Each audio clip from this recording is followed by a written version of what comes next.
नमस्कार, good morning, सुप्रभात, सत श्री अकाल, आदाब, सलाम सबको करता हूं। और सबसे बड़ी बात की आज आपके सामने हम लेकर आ रहे हैं विधानसभा इलेक्शन या कहें तो विधानसभा चुनाव 2023, जिसमें 5 राज्यों के चुनाव कराए गए। ये 5 राज्य हैं छत्तीसगढ़, मिजोरम, मध्य प्रदेश, राजस्थान और तेलंगाना।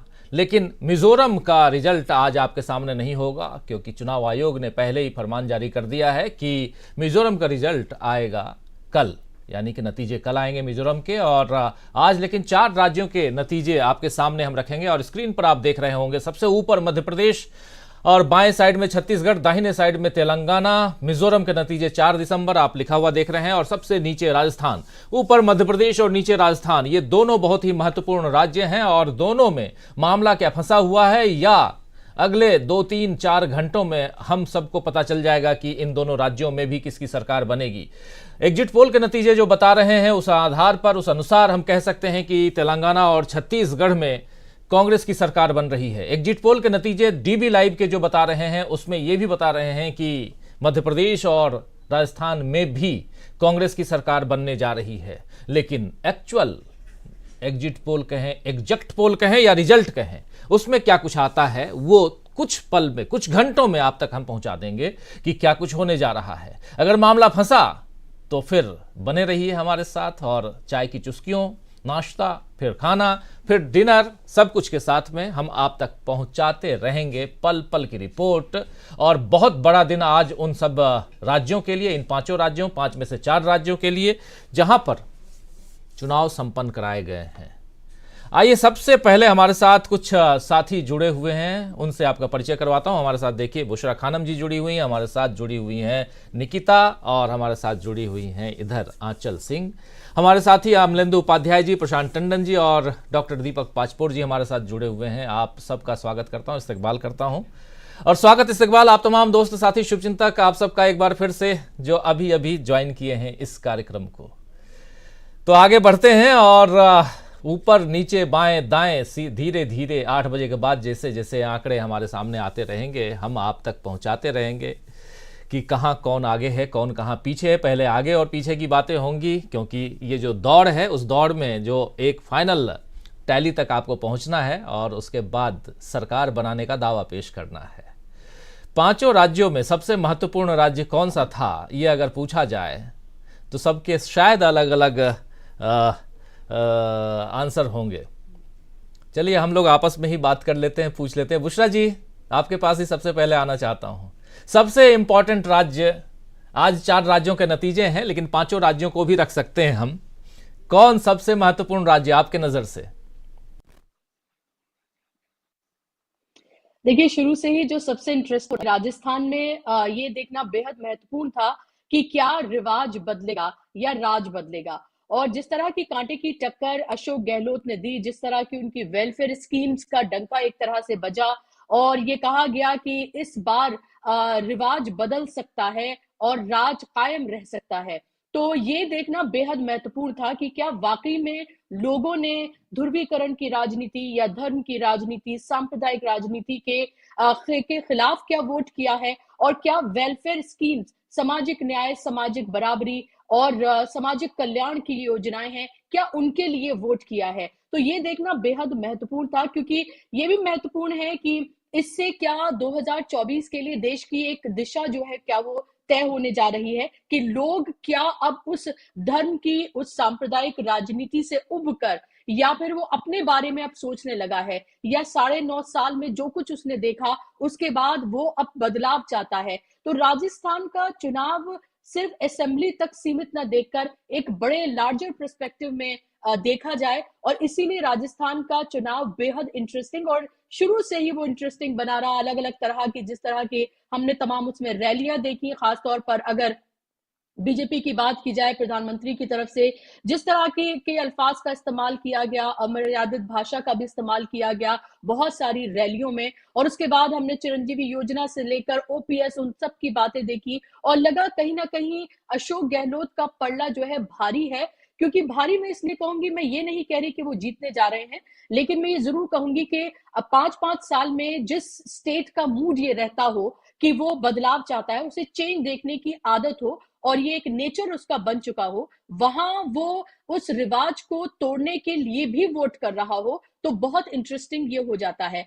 लेकिन मैं यहाँ ये जरूर कहूंगी कि जब से एग्जिट पोल सामने आए हैं, हालांकि आपने, मैंने, हम सब ने कल प्रोग्राम्स किए, सब लोगों ने इसको लेकर बात की, लेकिन कहीं ना कहीं वही एक जो माइंड गेम करने की कोशिश की जाती है, वो माइंड गेम करने की कोशिश की गई उस सो कॉल्ड सरकारी मीडिया की तरफ से, और उसका असर इस इम्पोर्टेंट इसलिए हो गया है कि ये देखना कि क्या वाकई में एग्जिट पोल के बिना पर जो माइंड गेम किए गए, जो लोगों के जहन में एक संशय बिठाया गया, क्या वाकई में वो हकीकत में तब्दील हो सकता है, जो बड़े बड़े दावे बड़े बड़ी एजेंसीज और बड़े बड़े चैनल्स की तरफ से किए जा रहे हैं। तो मेरे लिए सबसे इंटरेस्टिंग राजस्थान, और फिर शायद दूसरे नंबर पे मैं मध्य प्रदेश को रखूंगी। और उसके बाद मध्य प्रदेश। बुशरा खानम जी कह रही हैं। जयप्रकाश जी, आपसे पूछना चाहता हूं, कौन सा राज्य आपके लिए बहुत ज्यादा महत्वपूर्ण नजर आ रहा है, या जो राज्य ऐसा जिसके बारे में चर्चा खूब हुई है इस पूरे चुनाव की प्रक्रिया के दौरान? देखिए राजीव जी, अगर हम भारत की डेमोक्रेसी और उसके इतिहास को देखें, संविधान के इतिहास को देखें, तो डेमोक्रेसी ही सबसे बड़ा जो उपलब्धि है पूरी दुनिया में। वो भारत की जो दुनिया भर में इमेज है, जिसका वाकई डंका बजता है, वो है डेमोक्रेसी हमारी। और तो इसलिए सभी राज्य इम्पोर्टेंट है, क्योंकि डेमोक्रेटिक प्रोसेस में गए हैं। लेकिन मेरी निगाह खासकर तेलंगाना में ज़रूर होगी, क्योंकि तेलंगाना से एक ऐसा संदेश आएगा जो देश की राजनीति को बदलेगा।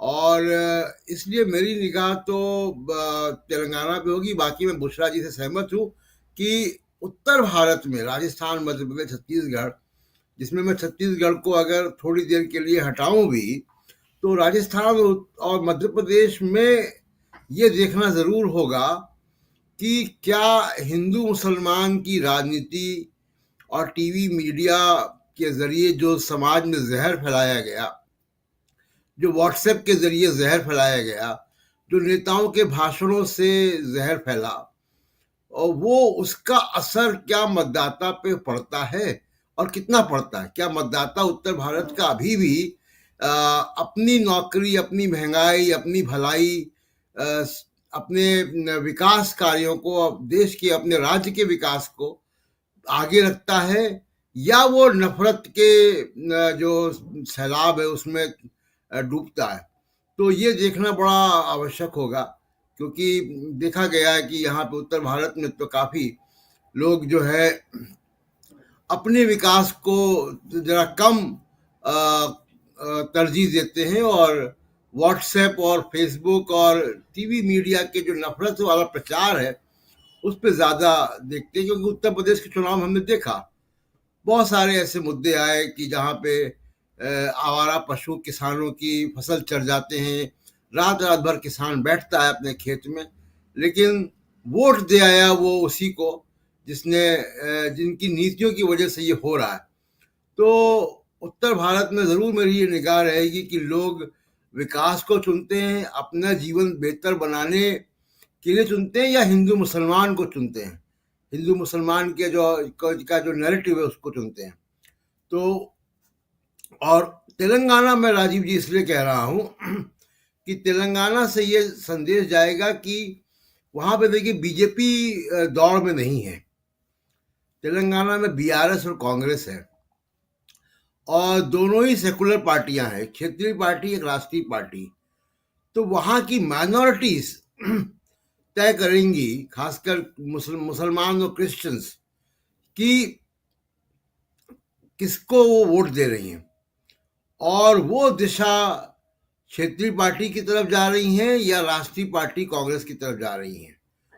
और वो तय करेगा कि उत्तर भारत में या बाकी जगहों पे जो है ये वोट कैसे जाएगा, और क्या क्षेत्रीय पार्टियों का दबदबा जो है वैसे ही बना रहेगा। ये मैं इसलिए कह रहा हूँ क्योंकि तेलंगाना की जीत इंडिया गठबंधन के भविष्य का रास्ता तय करेगी। राजीव जी।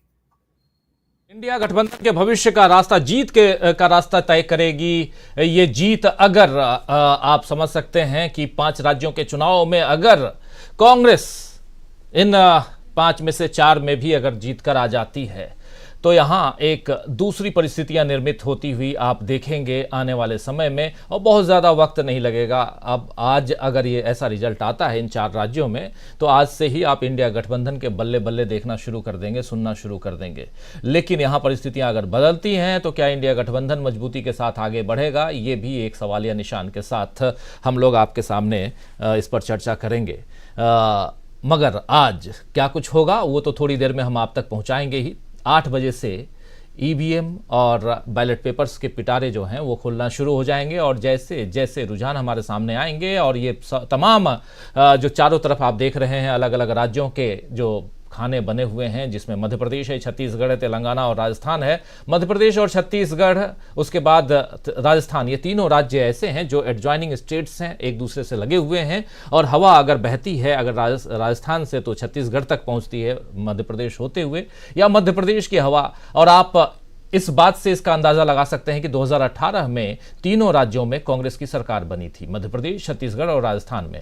छत्तीसगढ़ और राजस्थान में कांग्रेस ने अपनी सरकार को रिटेन कर लिया, लेकिन कांग्रेस अपनी सरकार को बचा नहीं पाई। 14 महीने बाद कांग्रेस की सरकार मध्य प्रदेश में गिर गई थी। और अब क्या उस सरकार को कांग्रेस फिर से वापस लाएगी? बड़ा सवाल यहां इसलिए है क्योंकि अलग अलग एग्जिट पोल अलग अलग आंकड़े दे रहे हैं। उस पर हम लोग पिछले 2 दिनों से खूब चर्चा कर चुके हैं, लेकिन आज चर्चा कुछ और करेंगे। चर्चा में आज ये करेंगे कि किसने कितनी रैलियां की, कौन किस पर भारी रहा, ये सब तमाम बातें आप तक पहुंचाएंगे। और साथ साथ कौन सा राज्य कितना महत्वपूर्ण है इस विधानसभा चुनाव के हिसाब से, आने वाले 2024 के लोकसभा चुनाव के हिसाब से भी। जरा आना चाहता हूं, एक कमेंट जरूर लेना चाहता हूं। डॉक्टर दीपक पासपोर्ट जी छत्तीसगढ़ में बैठे हुए हैं, कैसे देखते हैं आप? और कह रहा था मैं कि राजस्थान की हवा छत्तीसगढ़ तक पहुंचती है, या छत्तीसगढ़ की हवा जो है मध्य प्रदेश होते हुए राजस्थान तक पहुंचती है, कैसे देखा जाए? और कौन सा राज्य बहुत इंपॉर्टेंट है? तेलंगाना भी बगल में है, छत्तीसगढ़ ऐसी जगह है, ऐसा राज्य है जहां से तेलंगाना भी, मध्य प्रदेश भी और मध्य प्रदेश के थ्रू राजस्थान भी। कैसे देखा जाए इन चारों राज्यों को? राजीव जी देखिए, मैं छत्तीसगढ़ में हूं तो शायद लोग समझ सकते हैं कि मैं छत्तीसगढ़ को अपनी पसंद में सबसे पहली मानूंगा कि यहाँ के नतीजों को लेकर मैं बहुत उत्सुक हूँ। सही बात कही, अगर आप राजस्थान से शुरू करें, एकदम मेरे से जो सबसे दूर है, तो राजस्थान में जो कांटे की टक्कर है, लेकिन इसके बावजूद भी राजस्थान की ओर मैं बहुत उत्सुकता से नहीं देख रहा हूँ। वहां पर जो भी हो एक अलग बात है। ऐसे ही मेरे पड़ोसी राज्य और जिसके हम अविभाजित मध्य प्रदेश के हिस्सा भी रहे, उसमें भी मेरी दिलचस्पी बहुत ज्यादा नहीं है। छत्तीसगढ़ का मैंने कहा, छत्तीसगढ़ में भी नहीं है। मैं अगर कहा जाए तो मैं सबसे ज्यादा नतीजों को लेकर उत्सुक हूं तो तेलंगाना की। तो उसके 1-2 कारण है। मुझे ऐसा लग रहा है कि पूरे देश का जो एक तरह से राजनीतिक नेतृत्व जो है वो हिंदी भाषी प्रदेशों में आकर हमारे जो पूरे के पूरे सियासी जो ये है एक परिदृश्य है, इसका जो सत्यानाश हुआ है वो हिंदी भाषी राज्यों ने ही किया है। एक समय था जब भारत का वैचारिक नेतृत्व जो है वो भी एक समय में दक्षिण भारत ही करता था। चाहे आप शंकराचार्य से ले लीजिए, चाहे पेरियार से ले लीजिए, जिद्दू कृष्णमूर्ति से ले लीजिए, या थियोसॉफिकल सोसाइटी ऑफ इंडिया से ले लीजिए। जो हमारे जीवन की जो प्योरिटी और नैतिकता है, इसको हमेशा दक्षिण भारत ने रास्ता दिखाया है। ऐसा नहीं कि जो भी सांप्रदायिकता का खेल खेला गया वो केवल उत्तर भारत में नहीं, कर्नाटक भी एक बहुत बड़ी प्रयोगशाला बना दी गई थी भारतीय जनता पार्टी के द्वारा। तो वहां पर जब कांग्रेस ने कर्नाटक में बीजेपी को हराया तो हमारी उम्मीद जागती है। और मुझे ऐसा लगता है कि भारत का जो राजनीतिक परिदृश्य है, ये जो पूरा का पूरा सिनेरियो है, अगर इसको प्योरीफाई करना है तो नेतृत्व एक बार दक्षिण भारत के पास जाना ही पड़ेगा। इसलिए महात्मा गांधी भी अपने स्वतंत्रता आंदोलन के दौरान उन्होंने बहुत ज्यादा महत्व दिया था। रामकृष्ण गोयनका जैसा व्यक्ति, उन्होंने इंडियन एक्सप्रेस की शुरुआत भी एक तरह से देखिए दक्षिण भारत से की थी। तो मुझे ऐसा लगता है कि ये नेतृत्व अगर एक बार फिर से दक्षिण भारत के पास गया और जो जाता दिख रहा है, तो उसमें कर्नाटक से जो कहानी आगे बढ़ी थी वो कहानी अब आगे बढ़ेगी तेलंगाना में। इसलिए मैं बहुत ज्यादा उत्सुक हूं कि वहां पर नतीजे क्या होते हैं। वहां पे चाहे भारतीय जनता पार्टी न हो सीधे सीधे मैदान में, लेकिन वहां पे भी वो जितना गंदा खेल उसने खेला है वहां पे, वो भी उसे भी पराजित किया जाना बहुत आवश्यक है। कोई मेरा इंक्लिनेशन जो है, मेरा रुझान कांग्रेस की ओर देख सकता है, लेकिन मेरा रुझान जो है प्रगतिशील ताकतों को लेके है, धर्मनिरपेक्ष ताकतों को लेके है। तो यहाँ पर उस खेल का पर्दाफाश होना भी जरूरी है, और जिसकी शुरुआत हो चुकी है।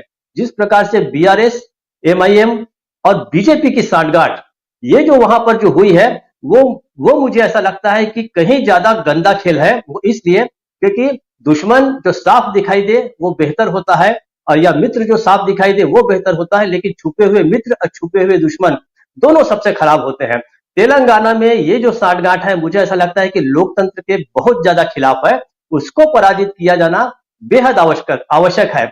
और इसी के बाद हम देखेंगे कि भारत की राजनीति में जो जमीनी मुद्दे हैं, जमीनी मुद्दे जो हैं वो सामने आएंगे, और जब जब जमीनी मुद्दे सामने आएंगे, धर्मनिरपेक्षता भी आगे बढ़ेगी, सांप्रदायिकता का शमन होगा, दमन होगा, और भारत फिर उसी राह पर जाएगा जो 1947 में जब उसने सोच लिया था कि अब हमें सारे हिंदू मुस्लिम के जो दंगे थे ये सब को भूल के हमें एक आधुनिक और सशक्त राष्ट्र बनाना है, देश बनाना है। तो उस 1947 की कहानी जो छूट गई थी 2014 में आके, मुझे लगता है कि उस कहानी को फिर से आगे बढ़ने की एक तरह से राह मिलेगी। इसलिए मैं तेलंगाना को लेकर सबसे ज्यादा उत्सुक हूं कि वहां पर क्या होता है। और ऑफकोर्स सेकंड अगर पूछे आप, तो मिजोरम भी मेरे लिए बहुत महत्वपूर्ण है, क्योंकि नॉर्थ स्टेट को रिप्रेजेंट करने वाला एक वो है। उसके ऊपर हम आगे राउंड में कभी बात करेंगे। राजीव जी, मिजोरम पे भी बात होगी, और कल तो दिन भर बात होगी मिजोरम पे, क्योंकि मिजोरम को अकेला छोड़ दिया गया है। ये भी बहुत अच्छा नहीं है मिजोरम के साथ। कम से कम मिजोरम के साथ एक स्टेट को रखना चाहिए था। इधर 4 राज्य, वहाँ अकेला। लेकिन जो भी हो, स्थिति ऐसी है कि नॉर्थ ईस्ट में क्या कुछ होने जा रहा है, इस पर भी खूब चर्चा आने वाले समय में इसलिए भी होगी क्योंकि 2024 का चुनाव सामने है, और नॉर्थ ईस्ट की 25 सीटें, सबकी नज़रें उस पर टिकी होती हैं। लोकसभा की 25 सीटें मैं कह रहा हूँ, सबकी नज़रें उस पर टिकी होती हैं। लेकिन आज हम विधानसभा की सीटों की बात कर रहे हैं, और आप जानते हैं मध्य प्रदेश में 230 सीटें हैं, जबकि छत्तीसगढ़ में 90 सीटें, राजस्थान में 200 में से 199 सीटों पर वोटिंग हुई, और आज 199 के रिजल्ट सामने आए। तेलंगाना में 119 सीटों पर वोटिंग हुई, पूरे के पूरे 119 सीटें, और उसके रिजल्ट सामने होंगे। मिजोरम जो राज्य है उसमें 40 सीटें हैं, और 40 की 40 सीटों पर वोटिंग हुई। मिजोरम के बगल में मणिपुर है, और मणिपुर को लेकर भी खूब चर्चा होती रही है। क्या मणिपुर के हालात जो हैं उसका असर मिजोरम के चुनाव पर भी पड़ा है, ये कल रिजल्ट में सामने आ जाएगा। लेकिन आज 4 राज्यों के रिजल्ट सामने होंगे, मध्य प्रदेश, राजस्थान, छत्तीसगढ़ और तेलंगाना। तेलंगाना बहुत महत्वपूर्ण राज्य है, हमारे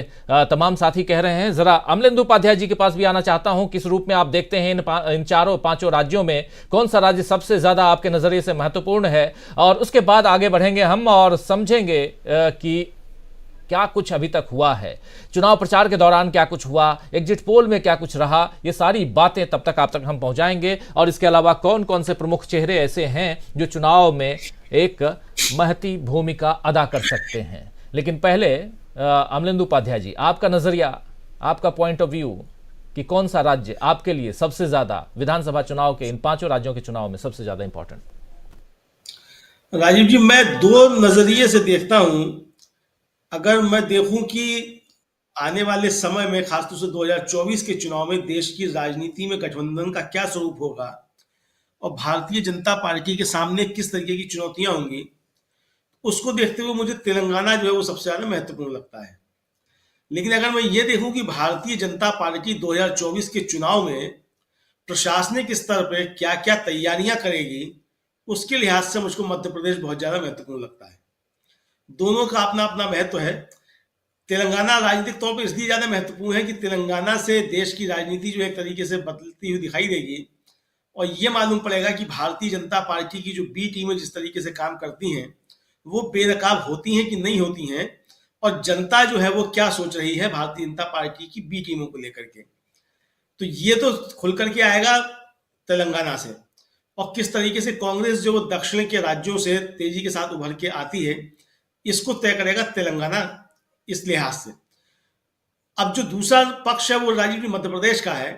मध्य प्रदेश में भारतीय जनता पार्टी ने चुनाव होने के बाद जिस तरीके की तैयारियां की हैं, वो देखते हुए 2024 में भारतीय जनता पार्टी किस तरीके की तैयारियां कर सकती है, संवैधानिक संस्थाओं के साथ मिलकर के, प्रशासनिक मशीनरी के साथ मिलकर के, उसकी तरफ जो है वो ध्यान जाएगा कि वो चीजें भी कामयाब होती हैं या जनता इस तरीके का मत देती है कि उसके बावजूद भारतीय जनता पार्टी जो है वहां सरकार नहीं बना पाती है, ये देखने वाली जो है वो स्थिति होगी। अब तक जो सूचनाएं हैं, और थोड़ी देर में सब चीजें खुलना शुरू हो ही जाएंगी, मुझे लगता है कि दोनों राज्यों पे काफी ज्यादा नजर रखने की आवश्यकता होगी। दूसरा, जो राजस्थान को लेकर के कहा जाता था कि सब रिवाज बदलेगा या राज कायम रहेगा, मुझे लगता है कि उस लिहाज से जो कई राज्यों में जो है वो रिवाज बदले हैं, टूटे हैं, तो उस लिहाज से राजस्थान ये महत्वपूर्ण हो जाता है कि वहां रिवाज की क्या मसला है। और दूसरा, वहां ये भी तय होना है राजीव जी की जो जनता के हित की पॉलिसीज हैं, सरकारों को उन जनता के हित में अब काम करना चाहिए या नहीं करना चाहिए, या सांप्रदायिक ध्रुवीकरण पे ही काम करना चाहिए, उसके जरिए ही सरकारों में आ जाना चाहिए। उसके बाद 5 साल तक आप रोते रहिए उस जनता सरकार से, आप कहते रहिए कि सरकार बड़ी खराब है। तो अब देखना ये है कि जनता ने जो है वो जो जनता के हित की पॉलिसीज हैं उनकी तरफ जाकर के वोट दिया है, या धर्म की राजनीति जो है उसको जनता ने स्वीकार किया है। तो ये मुझे लगता है कि हर राज्य मतलब ये किसी न किसी दृष्टिकोण से महत्वपूर्ण है। इस लिहाज से मुझको ये 3 राज्य जो हैं वो ज्यादा महत्वपूर्ण लगते हैं, लेकिन में सबसे ज्यादा महत्वपूर्ण मुझको तेलंगाना मध्य प्रदेश लग रहे हैं राजीव जी। प्रदेश और इधर हमारे साथ जुड़ी हुई हैं, बैठी हुई हमारे साथ हमारी साथी, हमारी सहयोगी निकिता, आप थी राजस्थान में और बहुत कुछ राजस्थान से आपने कवर किया और आपके कुछ वीडियो वायरल भी हुए थे। एक चिरंजीवी योजना को लेकर के भी काफ़ी चर्चा उस समय हुई थी। कुछ ऐसे लोग भी मिले जो बीजेपी के समर्थक हैं, लेकिन वो इस बार कांग्रेस को वोट देंगे ऐसा भी कह रहे थे। क्या था वहाँ पे, क्या कुछ आपने देखा? आपके जो अनुभव हैं ज़रूर चाहेंगे हम सुनना, साझा कीजिए, क्योंकि राजस्थान भी एक महत्वपूर्ण राज्य इसलिए भी है क्योंकि वहाँ अगर आज कांग्रेस जीत कर आती है तो 30 साल का जो रिकॉर्ड है वो टूट जाएगा, यानी रिवाज बदल जाएगा। उस हिसाब से राजस्थान को आप कैसे देखते हैं?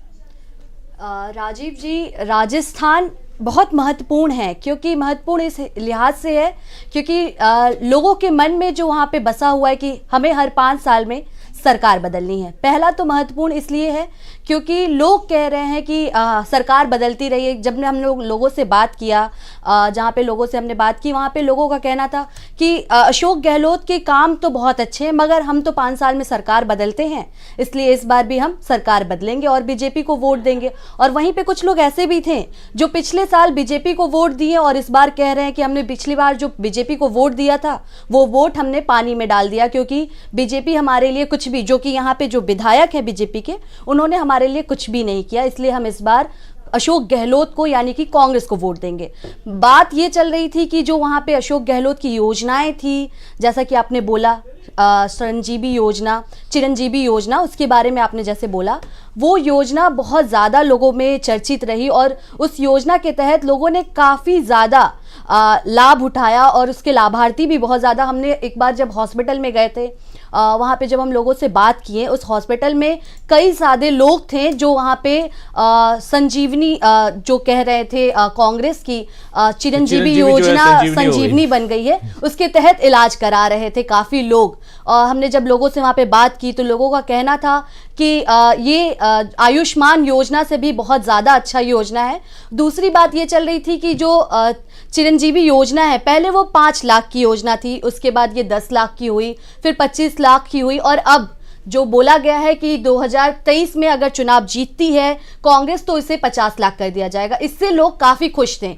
और दूसरी बात ये चल रही थी कि लोगों के मन में कहीं ना कहीं ये चीज़ बनी हुई है कि हम हर 5 साल में अपनी सरकार बदलेंगे, तो अगर वोट पड़ता भी है तो काम के लिहाज से वोट पड़े, ये बात अलग रहेगी। और दूसरा, अगर बीजेपी सरकार बनाती है राज्य में तो ये रहेगा कि हर 5 साल में जो रिवाज बदलता है उसके तहत बीजेपी सरकार बना पाएगी। मेरे ख्याल से मैंने जो ग्राउंड पे देखा ये लगा मुझे। बिल्कुल बिल्कुल, 2 बातें महत्वपूर्ण आप बता रही हैं। एक तो अशोक गहलोत की योजनाओं की तारीफ होती रही और जब भी चर्चा वहां होती, पूछती आप या हम लोग बात करते, तो इन योजनाओं की तारीफ के साथ साथ उसका लाभ जो उठा रहे हैं वो भी सामने आते हुए और मुखर होकर बहुत ही गंभीरता से अपनी बात रखते हुए भी नजर आए। और कई ऐसे भी लोग मिले जो इलाज करवा रहे थे इस योजना का, खासकर चिरंजीवी योजना का लाभ ले रहे थे। लेकिन दूसरी तरफ ये भी बातें होती रही कि रिवाज चूंकि बदलता है तो इस बार तो सरकार बदल जाएगी। तो अब देखते हैं कि रिवाज ऐसा ही है। इस बीच आप देखिए कि ब्रेकिंग हमारे सामने है, डीके शिव कुमार, अजय कुमार व दीपा दास तेलंगाना के पर्यवेक्षक बनाए गए हैं। अलग अलग ऑब्जर्वर्स तैयार कर लिए हैं कांग्रेस ने, और इन ऑब्जर्वर्स को जो है चारों राज्यों के लिए, और चारों राज्यों में 4 दिसंबर को हो सकती है कांग्रेस विधायक दल की बैठक। कांग्रेस विधायक दल की बैठक का मतलब है कि सरकार, कांग्रेस पहले से ये तैयार है कि हमारी सरकार बनने जा रही है, इसलिए कांग्रेस ने ये तमाम पहले से ही कोशिशें जारी कर दी हैं। अलग अलग चारों राज्यों के अलग अलग पर्यवेक्षक यानी ऑब्जर्वर्स बना दिए गए हैं। अधीर रंजन चौधरी को मध्य प्रदेश का बनाया गया है, अजय माकन, रमेश चैथियाल को भी पर्यवेक्षक बनाए गए हैं। तेलंगाना में डीके शिव कुमार, अजय कुमार और दीपा दास को बनाया गया तेलंगाना का। तो 4 राज्य, चारों राज्यों के, मध्य प्रदेश, छत्तीसगढ़, राजस्थान और तेलंगाना, इन चारों राज्यों के ऑब्जर्वर्स बना करके मल्लिकार्जुन खड़गे ने कल ही रात को ये सूची जो है वो जारी कर दी थी, ताकि कल को जैसे ही सरकार सामने आती है कि हाँ हमारी जीत होती है, कांग्रेस पार्टी ऐसा मानती है, तो जीत पाते ही यहां पर हम देखेंगे कि वहां विधायक दलों की बैठक, कौन हमारा नेता होगा, सरकार बनाने की क्या तैयारियां होंगी, ये सब आप लोग देखेंगे। तो 4 राज्य और चारों राज्यों में कल 4 दिसंबर को हो सकती है विधायक दल की बैठक। ये ब्रेकिंग, बीच बीच में हम ब्रेकिंग आप तक पहुंचाते रहेंगे। चर्चा हम कर रहे हैं राजस्थान, छत्तीसगढ़, मध्य प्रदेश और तेलंगाना की, क्योंकि इन चारों राज्यों के रिजल्ट आज सामने होंगे। कुछ देर का इंतजार है, कुछ थोड़ा सा इंतजार कीजिए, चाय की चुस्कियां लीजिए और साथ साथ हमारी चर्चा में भी आप भाग लीजिए। और उसके लिए आपको करना कुछ नहीं है, बस कमेंट बॉक्स में कमेंट लिखिए आपके हिसाब से किस राज्य में किसकी सरकार बनने जा रही है, ये ज़रूर लिखिए। और साथ में ये ज़रूर बताइए कि आप कहाँ से हैं, कहाँ से लिख रहे हैं। और आप सब साथी जो बाद में जुड़े हैं इस कार्यक्रम में, आप सबको एक बार फिर से नमस्कार करता हूँ, सत श्री अकाल, और साथ साथ गुड मॉर्निंग, सलाम, आदाब। और जो बाहर से देख रहे हैं, दूसरे देशों से देख रहे हैं, जहां सुबह है सुबह, जहां शाम है शाम, गुड मॉर्निंग, गुड इवनिंग सब। तो सीधा अब एक बार फिर से थोड़ी सी तैयारियां हमारी चल रही हैं कि कुछ और भी चीज़ें आप तक लेके आएँ। लेकिन इससे पहले अभी निकिता आप बहुत महत्वपूर्ण बात बता रही थी कि राजस्थान में आपने क्या देखा, और राजस्थान में अगर सरकार बदलती है, अगर बीजेपी आज जीतती है, तो सिर्फ और सिर्फ एक बात वहां सामने आएगी, जो बात है कि रिवाज ऐसा चलता आया है कि हर 5 साल में हम सरकार बदल देते हैं, इसलिए सरकार इस बार बदल रही है। दूसरी बात यहाँ महत्वपूर्ण ये भी थी, जिसके लिए आना चाहता हूँ प्रशांत टंडन जी के पास में, कि थोड़ा बहुत ध्रुवीकरण की कोशिश भी थी। कन्हैयालाल हत्याकांड का मामला, उदयपुर में जब हम लोग थे तो उदयपुर में इतनी चर्चा हम लोगों ने नहीं सुनी। क्या प्रशांत जी, हम लोगों ने इस बात को कई जगह जानने की कोशिश हम लोगों ने की कि सांप्रदायिक ध्रुवीकरण के मसले पर राजस्थान कितना बट गया है। आपको ऐसा लगा क्या? क्योंकि पर्सनली मुझे ऐसा नहीं लगा कि राजस्थान में ऐसा बंटवारा हो चुका है, इस ढंग से लोग बढ़ चुके हैं कि यहाँ सांप्रदायिकता जो है वो सबसे ऊपर है। 1-2 इक्के दुक्के लोग दिखाई दे रहे थे, और कुछ लोग वहाँ बालकनाथ का नाम ले रहे थे, और वो भी जयपुर के पास में। उधर आगे बढ़े तो बालकनाथ को लोग भूल चुके थे। कैसे देखा जाए, अगर राजस्थान की चर्चा हम करते हैं, जहां बीजेपी काफ़ी कोशिश की, और गृह मंत्री से लेकर प्रधानमंत्री तक ऐसा बटन दबाना कि ऐसा लगे कि उन्हें फांसी दे रहे हो, यहां से लेकर के, और कन्हैयालाल, और वो आप याद कीजिए प्रशांत जी, एक विज्ञापन जिसको हम लोगों ने दिखाया था, और उसी विज्ञापन को दिखाकर दूसरे दिन अशोक गहलोत ने प्रेस कॉन्फ्रेंस भी की थी फुल पेज पे। वो विज्ञापन बाद में हम लोगों को लगा, पहले तो ये लगा कि ये फिर से कन्हैयालाल कोई और आ गया क्या, जिसकी लीड खबर बनी हुई है, और उसमें कहीं भी फॉन्ट चेंज नहीं, कुछ नहीं, बिल्कुल फ्रंट पेज का अखबार नजर आ रहा था। और अखबार के फ्रंट पेज पर दैनिक भास्कर, राजस्थान पत्रिका, नवज्योति, वहां के तमाम अखबारों में फ्रंट पेज पर बाद, और एक किनारे छोटा सा लिखा हुआ विज्ञापन। क्या कहेंगे इस पे? सुबह उदयपुर पहुंचे थे राजीव जी, और उदयपुर में होटल में जब हम लोग अपनी चेक इन कर रहे थे, तो वहीं पे वो अखबार देखने को मिला था जिसमें पूरा पेज रंगा हुआ था सांप्रदायिक खबरों से और समाज को बांटने वाली खबरों से, और उसको एक खास रंग के साथ उसको जो है वो हेडलाइंस दी गई थी। और अगर प्रधानमंत्री मोदी का आप देखें कि लगभग 40 रैलियां और रोड शो उन्होंने किए हैं, 40 से ज़्यादा ही रोड शो भी अगर मिला लें तो 42-43 करीब रैलियां और रोड शो उन्होंने किए हैं। और अब में प्रमुखता से एक बात जो आई सभी रैलियों में, मुझे लगता है कि शायद एक भी ऐसी कोई रैली छूटी होगी जिसमें प्रधानमंत्री ने ध्रुवीकरण को ना तवज्जो दी हो अपने भाषण में, या सीधे सीधे कहें कि सांप्रदायिकता और हिंदू मुसलमान की बात ना की हो। क्यों हम शब्दों को लपेटें, हिंदू मुसलमान की बात ना की हो। तो ये प्रधानमंत्री की तरफ से कोशिश थी। और एक तरीके से उकसाने वाला भाषण हम लोगों ने ब्यावर में, मुझे याद नहीं कहाँ पे था वो, जिसमें उन्होंने कहा कि ऐसा बटन दबाओ कांग्रेस के लिए कि जैसे उनको फांसी दे रहे हो। तो एक तरीके से समाज को हिंसा की तरफ ले जाने का, एक हिंसक समाज को पैदा करने का एक ये भाषा जो है वो दिखाई देती है, जो प्रधानमंत्री की तरफ से की जाए तो और भी मतलब अफसोसनाक है। बहुत सारे पत्रकार और एनालिस्ट इसको कहेंगे कि चुनाव का वक्त है, चुनाव में इस तरीके की भाषा चलती है। ऐसा नहीं है। हम भी पत्रकार हैं राजीव जी, हम भी इंसान भी हैं। तो ऐसा नहीं होता है कि चुनाव के वक्त हमारे कोई सींग निकल आते हैं, दांत निकल आते हैं, ज़्यादा नाखून बड़े हो जाते हैं। राक्षस नहीं हो जाते ना, हम इंसान ही रहते हैं। और इंसानी नज़रों से हम देखते हैं कि लोकतंत्र में क्या हो रहा है, लोकतंत्र कितना आगे बढ़ रहा है, लोगों की समस्याएं, वो समस्याएं राजनीति में आ रही कि नहीं आ रही हैं।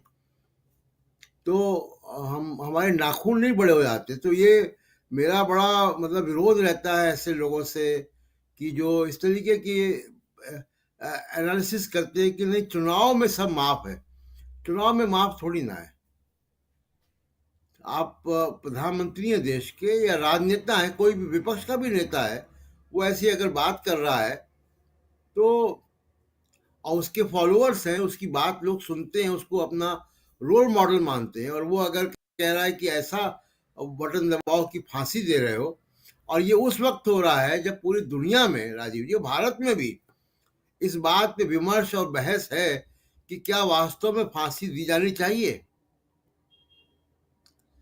कतर में हमारे 8 भारतीय नागरिक फांसी का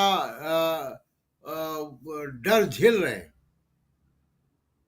तो ऐसे वक्त ऐसी बात करना बड़ा अफसोसनाक लगता है। दूसरा कि देखिए राजस्थान में मुझे दिखाई दिया, खासकर शहरों में, जयपुर में, अजमेर में, ये बीजेपी के स्ट्रांग होल्ड भी रहे। हालांकि जयपुर तो पिछली बार नहीं था, और इस बार भी जो एग्जिट पोल में जो दिखाई दे रहा है कि जयपुर में बीजेपी को नुकसान भी हो सकता है थोड़ा बहुत।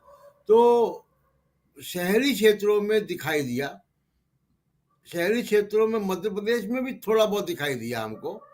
लेकिन मैं ये जरूर कहूंगा कि पहले से काफी कम क्योंकि चुनाव के अलावा भी मैं इन राज्यों में जाता रहा हूँ कुछ न किसी काम से, तो और समाज से रूबरू होता हूँ। तो मुझे लगता है कि थोड़ा सा ये कमी आई है इसमें, और लोगों ने तमाम दूसरे मुद्दों पर भी बात करना और राय बनाना शुरू किया है। एक और बात राजीव जी जो इम्पोर्टेंट है वो ये है कि जिन लोगों में, जिन समाजों में और जिन जगह पे ये बातें ज्यादा हैं, वो पोलिंग बूथ तक भी कम जाते हैं।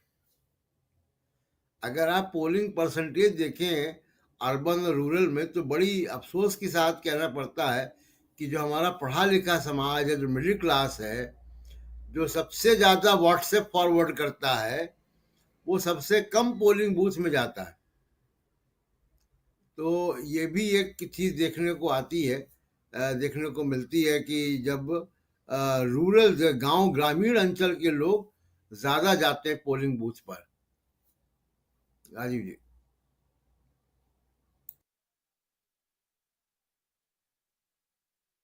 आपकी आवाज नहीं आ रही वहाँ है। की राजधानी है, वहाँ सबसे कम वोटिंग हुई, बल्कि बाहर के एरिया में सबसे ज़्यादा वोटिंग हुई। कुछ एक जगहों पर तो 90% 91% तक वोटिंग हुई है तेलंगाना में। और यही हाल हम राजस्थान में भी, छत्तीसगढ़ में भी, और दूसरे मतलब छत्तीसगढ़ में आप देखें तो रायपुर में, राजधानी है, रायपुर में बहुत कम, और रायपुर से बाहर आप देखिए तो ठीक ठाक। बस्तर के इलाके में भी ठीक ठाक वोटिंग हुई है। तो ग्रामीण बनाम शहरी लोगों के और वोटर्स की अगर बात की जाए तो शहर के वोटर्स उतने जागरूक क्यों नज़र नहीं आते हैं, ये भी एक बड़ा सवाल है। जैसे जैसे समय बीत रहा है, लोगों को जागरूक बनाने की कोशिश इलेक्शन कमीशन कर रहा है, लेकिन उसके साथ साथ हम ये भी देख रहे हैं कि लोगों में उतनी जागरूकता नहीं आ रही है। शहरी लोगों में उतनी जागरूकता क्यों नहीं आ रही है, अपने मतों का अधिकार क्यों नहीं उसका इस्तेमाल क्यों नहीं कर रहे हैं। एक बार बुशरा जी आपके पास भी आना चाहता हूं, और चर्चा हम कर रहे हैं आज के 4 राज्यों के जो नतीजे अभी थोड़ी देर बाद आना शुरू होंगे, और जो साथी बाद में जुड़े हैं उनको बता दूं कि बस थोड़ा सा इंतजार कीजिए, और नतीजे जैसे जैसे सामने आएंगे हम आप तक रुझान और रुझानों में कौन जीत में रुझान तब्दील किसके लिए होता है, और ये रुझान किसके लिए होते हैं हार में तब्दील, वो सब हम आप तक पहुंचाएंगे। लेकिन उससे पहले चर्चा हम कर रहे हैं, और जैसा हम पहले से बता रहे थे आपको कि रिजल्ट के साथ साथ विश्लेषण भी सुनिए, और एक नहीं बल्कि 50 से ज़्यादा पत्रकारों के विश्लेषण आज दिन भर हमारे इसी चैनल पर आप देखेंगे, सुनेंगे। तो इसलिए महत्वपूर्ण है कि आप बने रहिए चाय की चुस्कियों के साथ। नाश्ता अगर जल्दी करते हैं तो नाश्ता लेके बैठ जाइए, और नहीं तो बाद में कीजिए, लेकिन कार्यक्रम देखते रहिए। बहुत इंपॉर्टेंट, इसमें बहुत कुछ हम आप तक पहुंचाने की कोशिश कर रहे हैं। बुशरा खानम जी, आपसे समझना चाहता हूं कि इन 4 राज्यों में, और अलग अलग राज्यों की चर्चा हम कर रहे हैं, साथ साथ आने वाले जो लोकसभा के चुनाव है उस पर भी इसकी छाया पड़ते हुए हम देख रहे हैं। लेकिन जब चुनाव प्रक्रिया की बात कर रहे हैं, चुनाव अभियान के दौरान प्रचार की बात कर रहे हैं, उसमें प्रधानमंत्री नरेंद्र मोदी के भाषण और अमित शाह के भाषणों के स्तर को हम अगर देखें तो बहुत गिरा हुआ, इस ढंग से वो कुछ भाषा, कुछ ऐसी चीज़ें आई जिस पर चुनाव आयोग को जल्द से जल्द प्रक्रिया आगे बढ़ानी चाहिए थी। इस पर कम से कम कुछ नहीं तो नोटिस तो जारी करना चाहिए था। लेकिन चुनाव आयोग नोटिस जारी करता है राहुल गांधी को पनौती शब्द पर, चुनाव आयोग नोटिस जारी करता है राहुल गांधी को पॉकेटमार शब्द पर, जेब कतरा, लेकिन फांसी जैसे शब्द पर नोटिस जारी। चुनाव आयोग के इस क्रियाकलाप को कैसे देखा जाए? चुनाव आयोग ही अगर शंका या शक के घेरे में आ जाए तो फिर चुनाव की प्रक्रिया को कैसे पाक साफ देखा जाए? बुशरा खानम जी।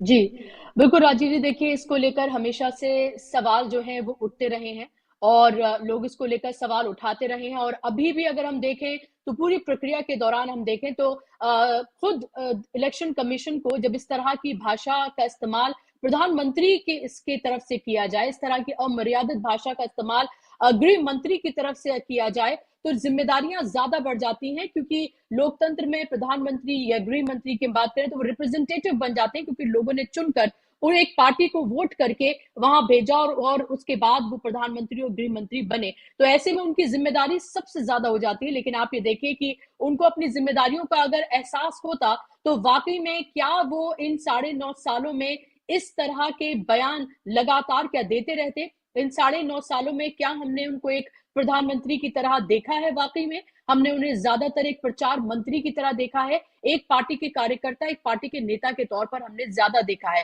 क्योंकि प्रधानमंत्री की ड्यूटी अपनी पार्टी की तरफ नहीं, बल्कि प्रधानमंत्री की ड्यूटी अपने देश की तरफ होती है कि वो देश के लिए क्या कर रहे हैं, देश के लिए क्या सोच रहे हैं, उनके लिए क्या योजनाएं बना रहे हैं, और कैसे जो दबे कुचले लोग हैं, जो निचले स्तर पायदान पर जो खड़े हैं, उनका हाथ पकड़ के कैसे उनको अपलिफ्ट किया जा रहा है, कैसे उनको उठाया जा रहा है। लेकिन शायद इन तमाम सालों में उन्हें हिंदू मुसलमान के नाम पर बांटने के अलावा और शायद उन्हें कोई देखने के लिए शायद नहीं मिला। और आप राजस्थान, मध्य प्रदेश में आप ये देखें कि कन्हैया लाल का जिक्र प्रधानमंत्री राजस्थान में ही नहीं किया है, बल्कि इसका जिक्र उन्होंने मध्य प्रदेश में भी किया है। तो आप ये देखिए कि कन्हैया लाल जो है वो राजस्थान से ट्रैवल करके मध्य प्रदेश तक जो है वो पहुंच जाते हैं, क्योंकि उनको ये पता है कि जो योजनाएं हैं उनके नाम पर उनको वोट मिलने वाला नहीं है, क्योंकि उनका सफा बिल्कुल खाली है। जो उन्होंने वादे किए वो सिर्फ जुमले साबित हुए हैं। 9.5 साल की एंटी इनकम्बेंसी है केंद्र की, और उसका असर राज्यों पर भी देखने के लिए सीधे तौर पर मिल रहा है। जो राज्य के चेहरे हैं उनको उन्होंने पूरी तरीके से साइडलाइन किया, खासतौर पर मध्य प्रदेश की मैं यहाँ पर बात कर रही हूँ। में ये देखना बेहद महत्वपूर्ण इसलिए भी हो जाता है कि क्या जो जिस तरह की राजनीति की गई लगातार, जिस तरह की बयानबाजी की गई लगातार गृह मंत्री की तरफ से, प्रधानमंत्री की तरफ से, उसका असर कितना देखने के लिए मिल रहा है। तेलंगाना की बात करें तो गृह मंत्री ने तेलंगाना में ये कहा कि 4% जो आरक्षण मिलता है मुसलमानों को उसको खत्म कर दिया जाएगा और SC/ST में बांट दिया जाएगा। या फिर ये कहना योगी आदित्यनाथ का कि हैदराबाद का नाम बदलकर भाग्यनगर कर दिया जाएगा। दरअसल हमें ये समझना चाहिए कि भारतीय जनता पार्टी की सियासत जो है वो इसी पर ही कायम है, उसका बेस यही है और उससे अलग वो जा नहीं सकते हैं। उनको लगता है कि जो उनका वोटर्स है वो इसी वजह से उनके साथ जुड़ा हुआ है और इसी तरह की 80-20 की शमशान कब्रिस्तान की सियासत करके ही वो सत्ता पर काबिज हो सकते हैं और इसीलिए लगातार उनको शायद कामयाबी मिल रही है और इसीलिए वो खुश हैं। लेकिन हमें कर्नाटका और हिमाचल का एग्जाम्पल जरूर देखना चाहिए और खासतौर पे कर्नाटका का, कि जहां पर तमाम तरह के प्रयोग किए गए, हलाल से लेकर हिजाब से लेकर बजरंग बली से लेकर हर उस तरह का बयान दिया गया सांप्रदायिक ध्रुवीकरण का, धर्म की सियासत का, कि जो जहां जहां देखने के लिए मिला उस सबको मिलाकर शायद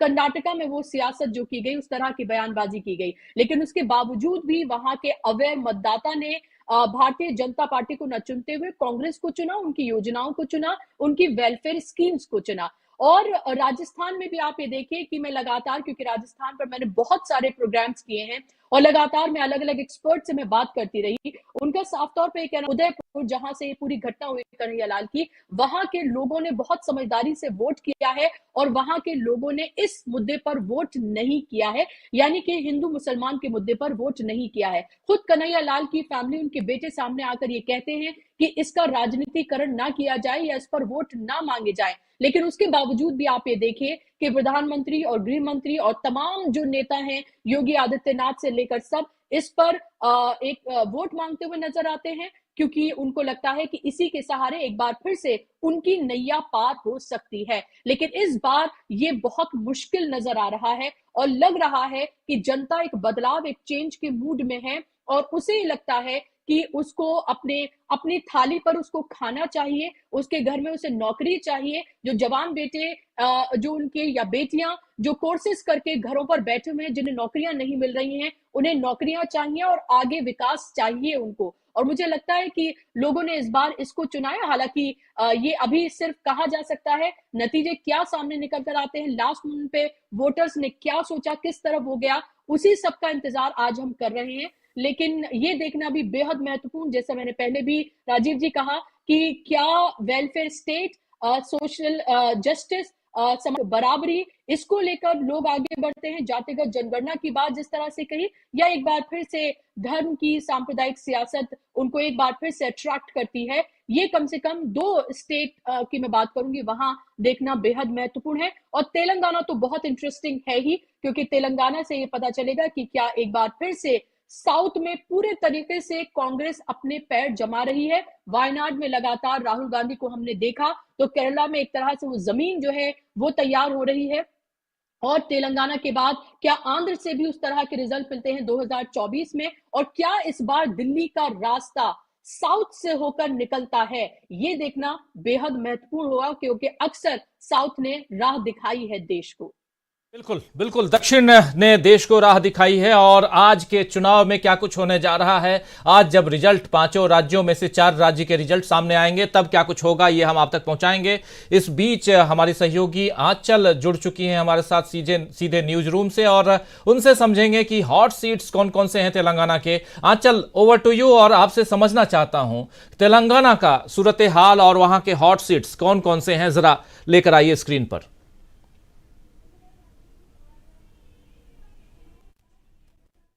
हॉट सीटें हैं जहां पर मुकाबला जो है वो टक्कर का है। अब अगर यहां पर हम देखें तो जो सीट है,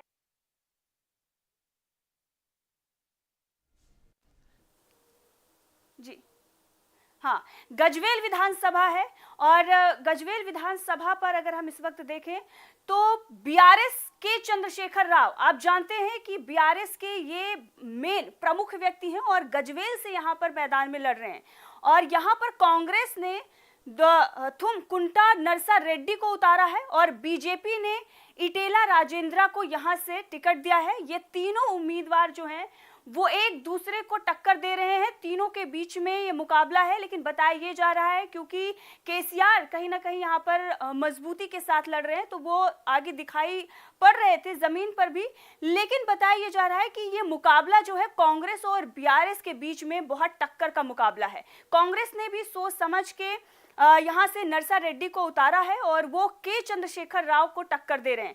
तो ये हॉट सीट गजवेल जो है वो तेलंगाना की हॉट सीट बनी हुई है, जहां पर बीआरएस और कांग्रेस और बीजेपी लड़ाई में है, लेकिन टक्कर जो है वो कांग्रेस और बीआरएस के बीच में है। और दूसरी सीट जो है वो हुजूर नगर विधानसभा की है, जहां पर बीआरएस से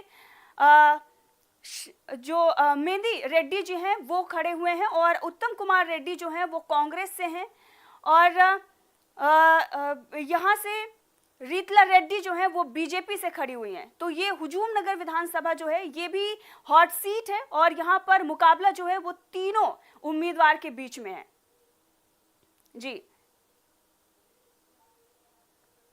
हुजूर नगर विधानसभा क्षेत्र, उसके अलावा और सबसे बड़ी बात कि ये तीनों रेड्डी जो हैं तीनों वहां आमने सामने हैं। ऐसे कुछ एक और सीटें हैं जहां पर मुकाबला बहुत कांटे का है और हॉट सीट है, उस पर भी हम बात करेंगे। लेकिन एक बार जल्दी से एक कमेंट लेना चाहता हूं अमलेंदु उपाध्याय से। अमलेंदु जी, तेलंगाना की बात हम लोग कर रहे हैं अभी और हॉट सीट्स, दूसरे राज्यों के हॉट सीट्स को भी देखेंगे कहाँ क्या, और खासकर जो मुख्यमंत्री हैं उनके मुकाबले कौन है। के चंद्रशेखर राव 2 जगहों से चुनाव लड़ रहे हैं और इधर रेवंत रेड्डी भी 2 जगहों से 2 सीटों से चुनाव लड़ रहे हैं। और तेलंगाना में शायद पहले से ये उम्मीद नहीं रही होगी के चंद्रशेखर राव को, बीआरएस को, कि इतना मुकाबला जो है वो कांटे का हो जाएगा और हो सकता है कि पटखनी मिल जाए कांग्रेस पार्टी से। क्या कुछ आप देखते हैं जब के चंद्रशेखर राव की बात आती है या रेड्डी की बात? यहां देख रहे हैं आप 3, उत्तम कुमार रेड्डी के बारे में आप जानते हैं, पहले वो कांग्रेस पार्टी के प्रदेश अध्यक्ष हुआ करते थे रेवंत रेड्डी से पहले। देखिए राजीव जी, मुझे लगता है कि जो तेलंगाना का मामला है, केसीआर को पहले तो उम्मीद थी कि शायद वो बहुत ज़्यादा आगे चल रहे हैं और काफ़ी तगड़ी उनकी लड़ाई है वहाँ और हैट्रिक शायद बना लेंगे। लेकिन जैसे जैसे चुनाव आगे बढ़ता गया और खासतौर से राहुल गांधी ने जब चुनाव के बिल्कुल शुरुआती दौर में तेलंगाना पे एकदम से फोकस कर दिया और लोग सवाल करने लगे, पूछने लगे कि भाई राजस्थान नहीं जा रहे हैं राहुल गांधी, छत्तीसगढ़ नहीं जा रहे हैं, मध्य प्रदेश नहीं जा रहे हैं, और जहां सबसे आखिर में चुनाव है तेलंगाना, वहां राहुल गांधी पहुंच रहे हैं। मुझे लगता है कि उसी समय जो है वो बीआरएस की जमीन जो थी वो खिसकना शुरू हो गई थी जब राहुल गांधी ने बिल्कुल शुरुआती दौर में ही तेलंगाना को फोकस कर दिया था। राहुल गांधी ने जो राजीव जो कहावत है कि अर्जुन ने क्या देखा कि मछली की आंख देखी, तो आंख जो है वो देख ली उन्होंने, राहुल गांधी ने, कि आंख कहाँ है। तो निशाना उनका तेलंगाना पे बिल्कुल सटीक था और लगता है वो निशाना जो उनका वो सटीक बैठने भी जा रहा है। और जैसे जैसे चुनाव आगे बढ़ा, बीआरएस जो वो जमीन अपनी छोड़ती चली गई।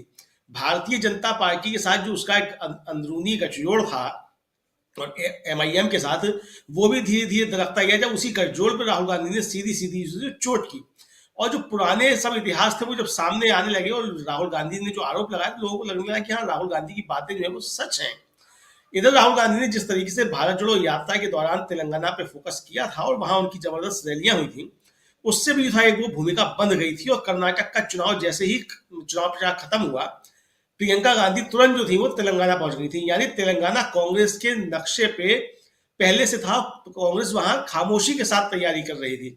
उत्तम कुमार रेड्डी के बाद जिस तरीके से रेवंत रेड्डी को लाकर के वहां प्रदेश अध्यक्ष बनाया गया, हालांकि उसमें कांग्रेस के अंदर काफी फ्रैक्शंस पैदा हुए कि आप बाहर के एक आदमी को ला करके प्रदेश अध्यक्ष बना रहे हैं, लेकिन उत्तम कुमार रेड्डी ने राजीव जी जिस तरीके से जमीन पर रहकर के काम किया और जिस तरीके से सभाएं की, रैलियां की, लंबी लंबी यात्राएं निकाली, उसने भी एक भूमिका जो थी वह कांग्रेस के तैयार कर दी।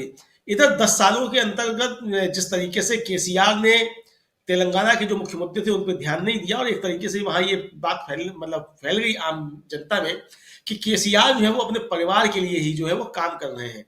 राजनीति में परिवारवाद को राजीव जी जनता स्वीकार कर लेती है, लेकिन अगर परिवार के लिए ही काम करेंगे, जनता इसको स्वीकार नहीं करती है।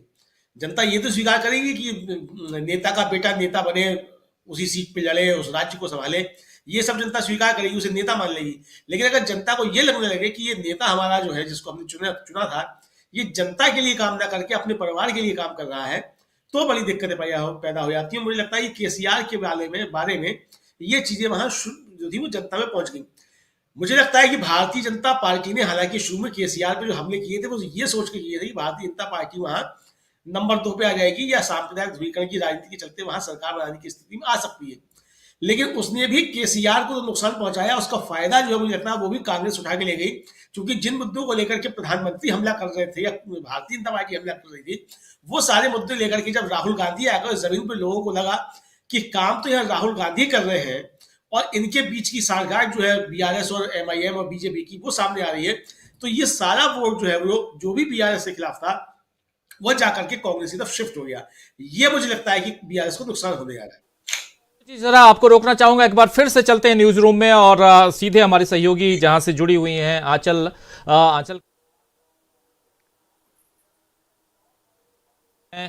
तेलंगाना के। अभी आप बता रही थी 2 हॉट सीट्स की आपने बात की थी, और भी कुछ हॉट सीट्स हैं, जरा कौन कौन से हैं और कौन किसके सामने चुनौती पेश कर रहा है?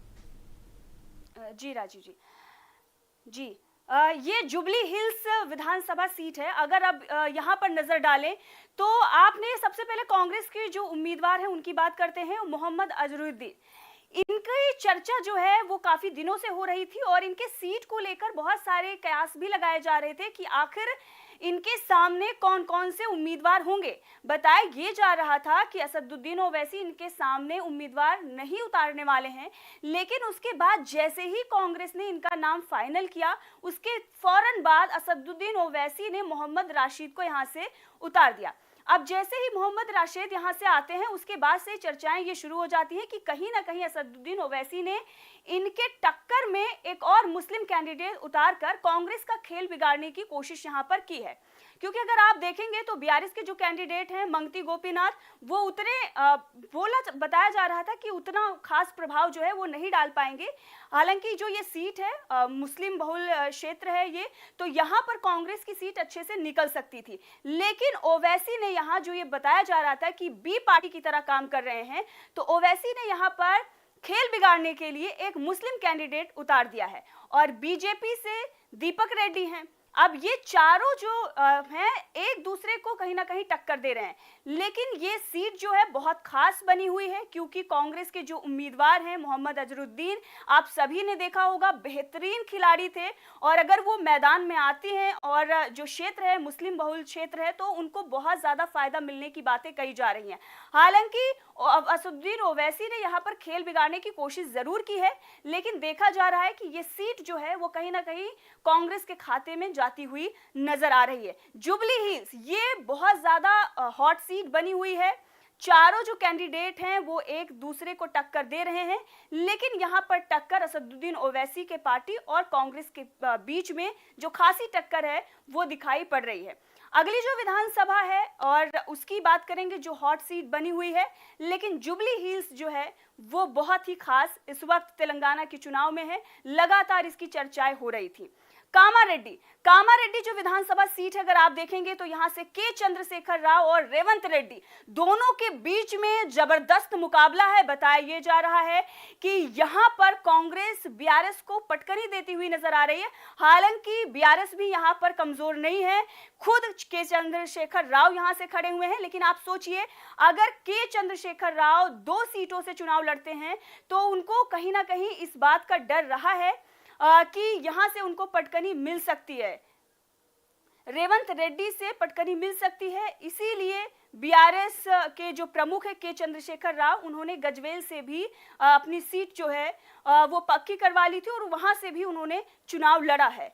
और बीजेपी के जो कैंडिडेट हैं यहाँ पर वो वेंकटा रमन रेड्डी हैं और लेकिन यहाँ पर जो लड़ाई है वो बीआरएस और कांग्रेस के बीच में है। रेवंत रेड्डी, आप सभी जानते हैं, खासी चर्चा इनकी रही है पूरे चुनाव में। कांग्रेस को किस तरीके से इन्होंने पिछले 1 सालों में मजबूत किया, भारत जोड़ो यात्रा के बाद से ही लगातार ये कांग्रेस को आगे बढ़ाते आए। और जो भारत जोड़ो यात्रा में हुजूम निकला था कांग्रेस के समर्थन में, जब भारत जोड़ो यात्रा तेलंगाना पहुंची थी, राहुल गांधी के समर्थन में जो लोग आए थे उन सबको उन्होंने एक वोटर में तब्दील किया है। और जिस तरीके का रेवंत रेड्डी ने काम किया है, चर्चाएं कांग्रेस में सबसे ज्यादा उन्हीं की रही है। तो वो जहां से चुनाव लड़ रहे हैं कामारेड्डी से, वो बहुत ही ज्यादा खासा चर्चा में है और हॉट सीट बनी हुई है, क्योंकि 2 प्रमुख के बीच में यहां पर मुकाबला है। और तेलंगाना में अगर देखें तो मुकाबला वैसे भी बीआरएस और कांग्रेस के बीच में है।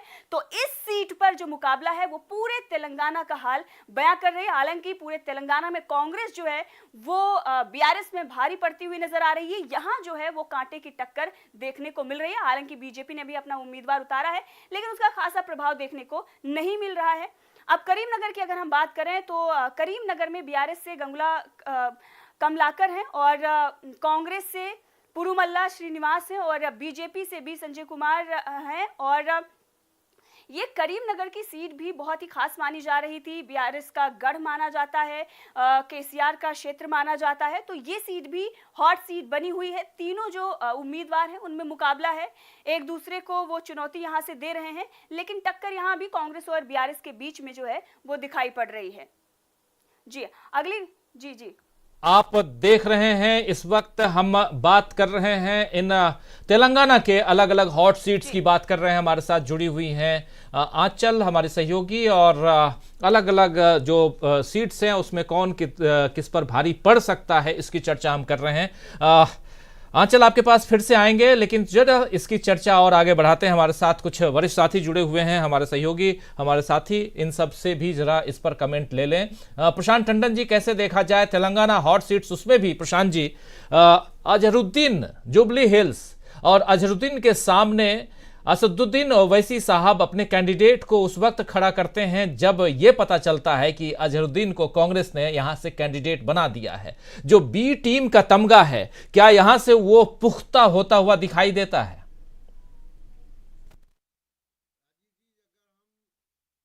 ओवैसी की राजनीति की चर्चा करें और एआईएम एमआईएम की चर्चा करें और हैदराबाद की सीटों की चर्चा करें, तो एक और सीट है जिसकी चर्चा आंचल ने नहीं की, मैं करता हूं, वो है गोशा महल, जहां से ओवैसी साहब ने कैंडिडेट नहीं दिया। और अजहरुद्दीन का, जैसा आंचल बता रही थी कि उन्होंने कैंडिडेट दे दिया। 2018 के चुनाव में ओवैसी की पार्टी ने जुबली हिल से कैंडिडेट नहीं दिया था। टी राजा सिंह, जो अपने सांप्रदायिक और बयानों की वजह से जाने जाते हैं, ये वो व्यक्ति हैं जिन्होंने प्रॉफिट मोहम्मद के लिए भी अभद्र टिप्पणी की और बीजेपी ने उनको सस्पेंड किया। और अभी चुनाव से 1 महीने पहले ही इनका सस्पेंशन वापस लिया गया और इनको चुनाव लड़ा दिया गया। ओवैसी साहब ने टी राजा सिंह को वॉकओवर दिया है।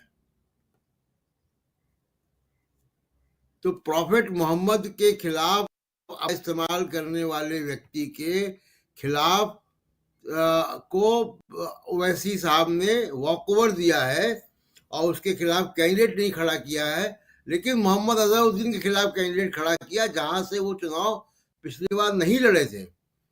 तो ये 2 बातें भी रेखांकित होनी चाहिए जब अगर ओवैसी की बात हो रही है। और मेरी निगाह हैदराबाद के या तेलंगाना के चुनाव में ये भी होगी कि ओवैसी साहब का कितनी सीटें कम होती है, कितना वोट शेयर कम होता है। मेरा अपना अंदाज है कि इस बार ओवैसी साहब को उतनी सीटें या उतना समर्थन नहीं मिलने जा रहा है जितना हमेशा से रहा है। और टी राजा सिंह के कंस्टिट्यूंसी पे भी निगाह रहनी चाहिए कि उनका क्या होता है।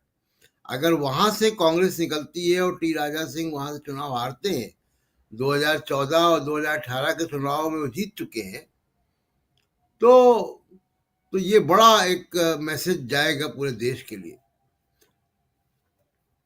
जी बिल्कुल बिल्कुल, एक बड़ा मैसेज जाएगा पूरे देश के लिए कि अगर यहां से चुनाव टी राजा सिंह सपोज हार जाते हैं, ये सोचिए अगर वो हार जाते हैं और जीत गए तो वो दूसरी बात, लेकिन हार जाते हैं तो, और दूसरी तरफ इधर अजहरुद्दीन अगर चुनाव जीत जाते हैं तो पूरा का पूरा गेम जो है, गेम प्लान के साथ में असदुद्दीन ओवैसी ने अपने 9 कैंडिडेट्स को उतारे हैं मैदान में। लेकिन असदुद्दीन ओवैसी की ये जो 9 कैंडिडेट्स हैं वो क्या गुल खिलाएंगे ये हम देखेंगे आने वाले वक्त में, क्योंकि जैसे ही अभी से कुछ ही देर बाद आप इंतजार कीजिए दोस्तों, रुझान आने शुरू होंगे और रुझान जैसे जैसे आगे बढ़ेंगे वो तब्दील होंगे जीत या हार में, वो सब हम आप तक पहुंचाएंगे। आज का दिन बहुत बड़ा दिन कांग्रेस के लिए भी, दूसरे अलग अलग दलों के लिए भी। हमारे साथ जुड़ गए हैं शकील अख्तर जी।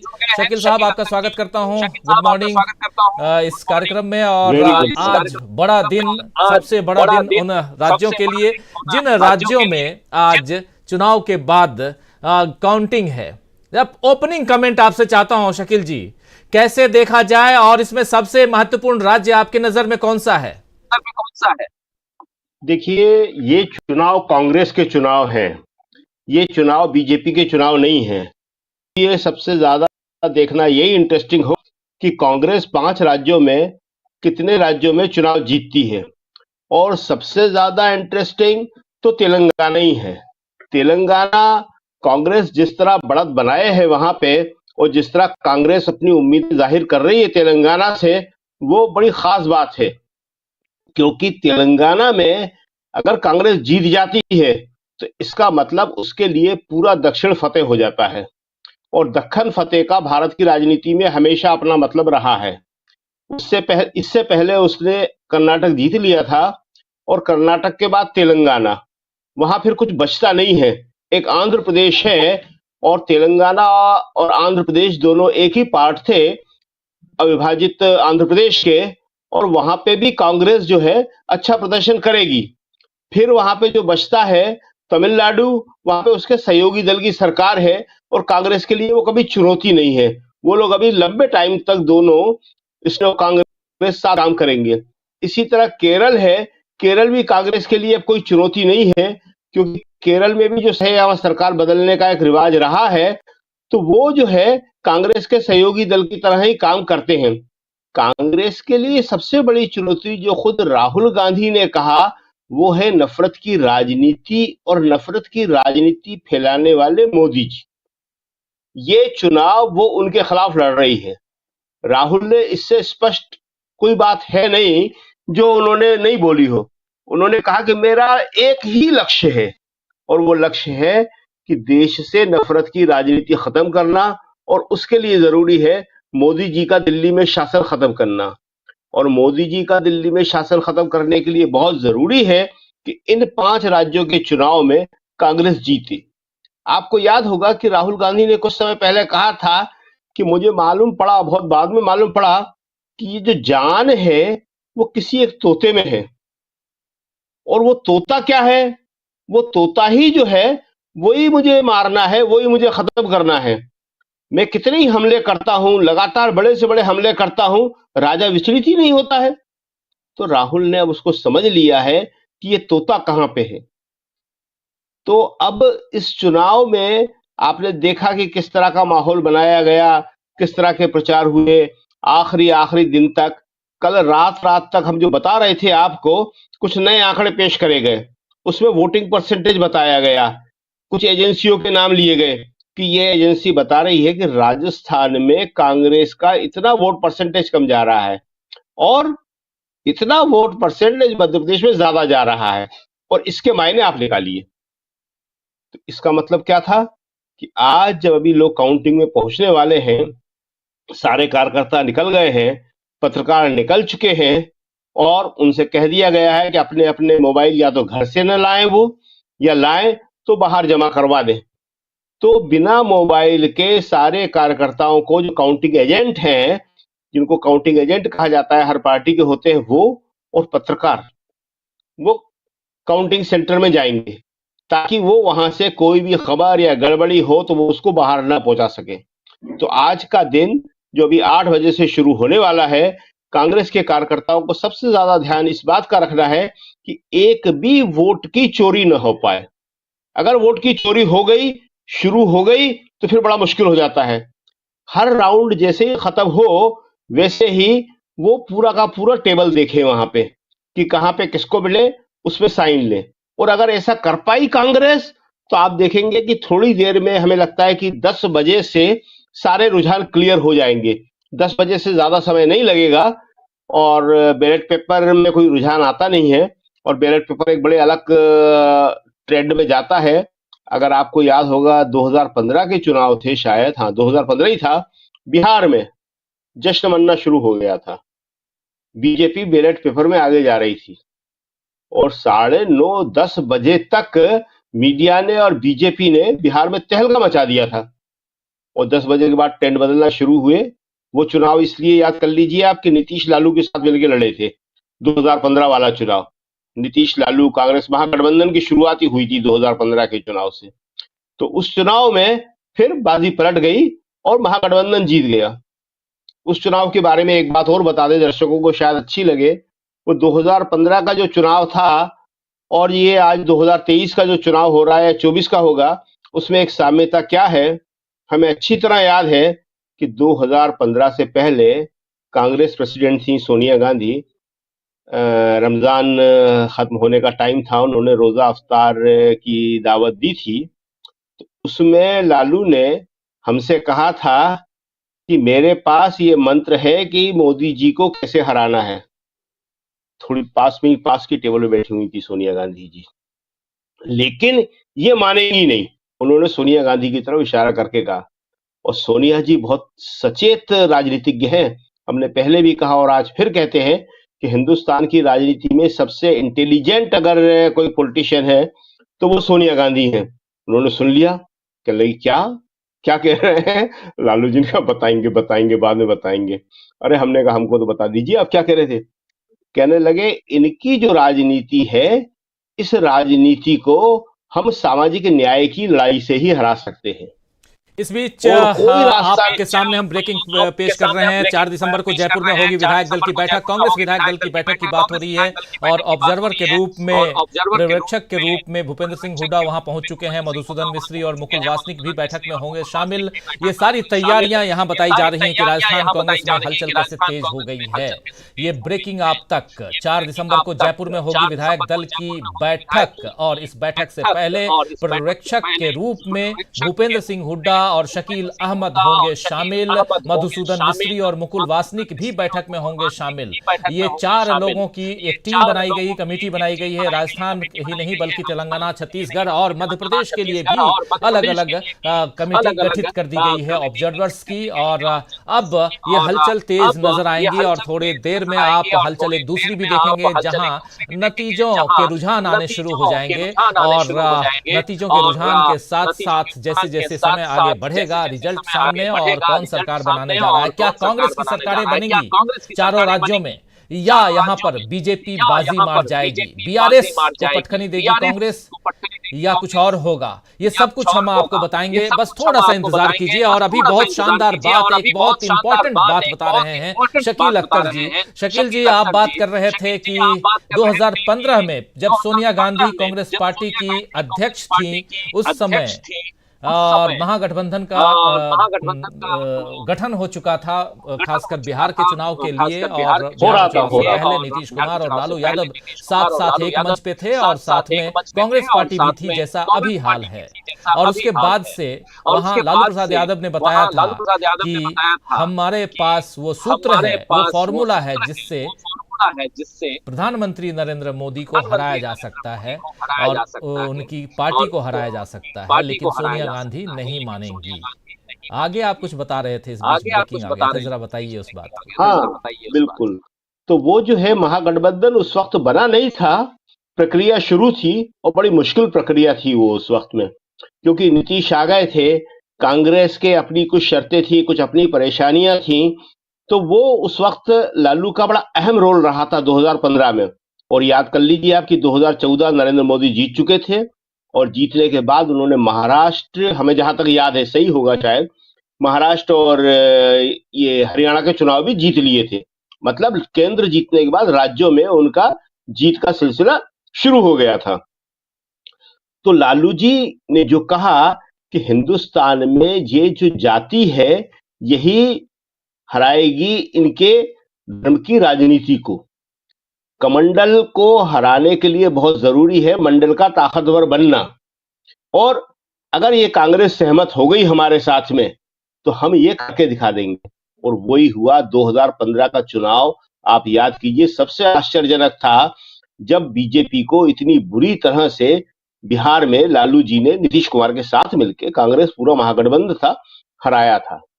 और वही 2020 में फिर चुनाव में कुछ थोड़ा सा नतीजों में हेरफेर आया था, लेकिन बाद में वही सरकार नीतीश कुमार को फिर से लालू जी के साथ बनाना पड़ी थी। और उसी राजनीति की परिणति जाति जनगणना में हुई है।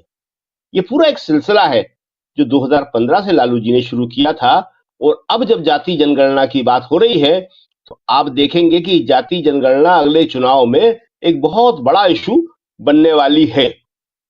तो आज बीजेपी इस बात को अच्छी तरह समझ गई है कि उसका मुकाबला जो है अब ऐसी ताकतों से है जो लगातार एक हो रही हैं, एकजुट हो रही हैं।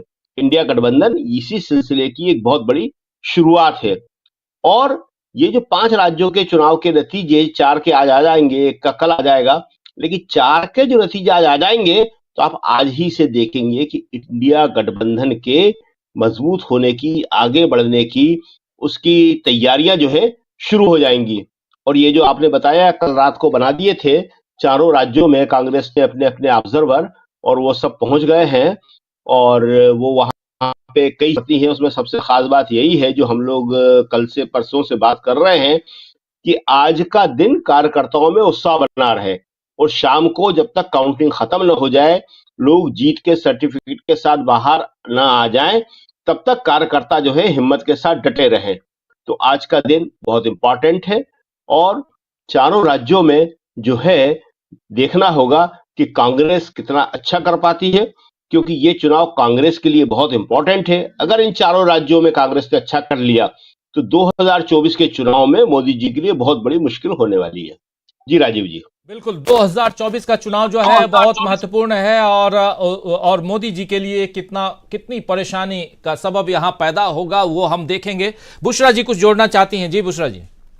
जी राजीव जी, मैं अभी तमाम जो चैनल्स हैं, सो कॉल्ड मेन स्ट्रीम बड़े चैनल्स को देख रही थी, तो तमाम जगहों पर नड्डा जी की एंट्री हो चुकी है। और जो ग्राफिक्स वो बनाते हैं, उन ग्राफिक्स में उसको बैलेंस करने के लिए एक तरफ मल्लिकार्जुन खड़गे हैं और दूसरी तरफ जेपी नड्डा हैं। तो सारे हार का ठीकरा जो है वो नड्डा जी के सर पर फोड़ा जाएगा और जीत का सेहरा राहुल गांधी के सर पर नहीं बांधा जाएगा। तो ये पूरी की पूरी तैयारी जो है वो कर ली गई है। आप सोचिए जरा कि अगर बीजेपी की इन राज्यों में जीत हो रही होती और बीजेपी इसको लेकर आश्वस्त होती, और ये जो तमाम सरकारी चैनल हैं, तो क्या वो मोदी जी को इसका क्रेडिट नहीं लेते? जो जहां पर उनको नहीं लेना होता है वो तो क्रेडिट वहां लेने के लिए भी मौजूद रहते हैं और हर इवेंट का हिस्सा होते हैं। वो एक तरह से इवेंट जीवी माने भी जाते हैं। तो यहाँ पर आप ये देखिए कि इससे ही आप अंदाजा लगाइए, रुझान से पहले, रिजल्ट से पहले ही, कि जेपी नड्डा की एंट्री हो चुकी है और उधर मल्लिकार्जुन खड़गे का जो है वो तस्वीर जो है लगा दी गई है ग्राफिक्स पर। और दोनों को ही तमाम स्टेट्स में जो ग्राफिक्स के जरिए दिखाया जा रहा है, एक तरफ जेपी नड्डा है, दूसरी तरफ मल्लिकार्जुन खड़गे हैं। यानी किसी भी कीमत पर अगर ये जीत इन राज्यों में, इन 4 राज्यों में से 3 में होती है, 4 में होती है, 2 में होती है, तो इसका श्रेय किसी भी कीमत पर राहुल गांधी को ना दे दिया जाए। इससे आप ये अंदाजा लगाइए कि कितना डर है राहुल गांधी का इन चैनल पर और भारतीय जनता पार्टी पर, कि उनको लगता है कि परसेप्शन की राजनीति में कांग्रेस आगे बढ़ जाएगी। राहुल गांधी जो लगातार एक बड़ा चेहरा बनकर उभर रहे हैं, एक मोस्ट एक्सेप्टेबल चेहरे के तौर पर जो उभर रहे हैं इन राज्यों में जीत के बाद, क्योंकि इन राज्यों में ये भी देखना महत्वपूर्ण है कि यहाँ पर जो स्टेट लीडरशिप है उसके खिलाफ, जो जहां पर कांग्रेस है, कांग्रेस के खिलाफ मोदी जी खड़े हैं। तो मोदी जी ने ये चुनाव लड़ा है इन चारों पांच राज्य तो आप छोड़ ही दे, वहां तो गए ही नहीं, चारों राज्यों में मोदी जी ने चुनाव लड़ा है, उनके चेहरे पर चुनाव लड़ा गया है। तो अगर हार भी होती है तो उन्हीं की हार होगी और ये साफ तौर पर देखना चाहिए। और इसीलिए वो पूरी की पूरी पटकथा लिखी जा चुकी है, वो पूरा ड्रामा जो है वो सेट हो चुका है कि सेहरा किसके सर पर बनना है और किससे छीनना है और किसको इसका टारगेट बनाना है, ये सब सेट हो चुका है। जी बिल्कुल बिल्कुल सही कह रही हैं। बहुत कुछ सेट हो चुका है और जेपी नड्डा का चेहरा अब पोस्टर से प्रधानमंत्री नरेंद्र मोदी धीरे धीरे आउट होने लगे थे। जब चुनाव प्रचार के आखिरी समय में हम लोग अलग अलग राज्यों में थे, चाहे वो राजस्थान हो या तेलंगाना हो, हम लोगों ने उन खबरों को भी, उन तस्वीरों को भी आप तक पहुंचाया था। लेकिन अब जैसा बुशरा जी कह रही हैं कि न सिर्फ अखबारों से, इश्तिहारों से, बल्कि अब आज किसकी सरकार होगी, किसकी सरकार बनेगी, नहीं बनेगी, जरा अब सीधे हम चलते हैं कांग्रेस मुख्यालय और वहां से क्या कुछ आ रहा है। बहुत सारी तस्वीरें आ रही हैं, पटाखे फूट रहे हैं और पहले से ही लोग इकट्ठा हो रहे हैं यहां दिल्ली में एआईसीसी के दफ्तर के सामने। लेकिन वहां और क्या कुछ हो रहा है, जरा सीधे चलते हैं और देखते हैं, एक बाइट सुनते हैं, एक वीडियो देखते हैं, क्या कुछ कहा जा रहा है कांग्रेस की तरफ से।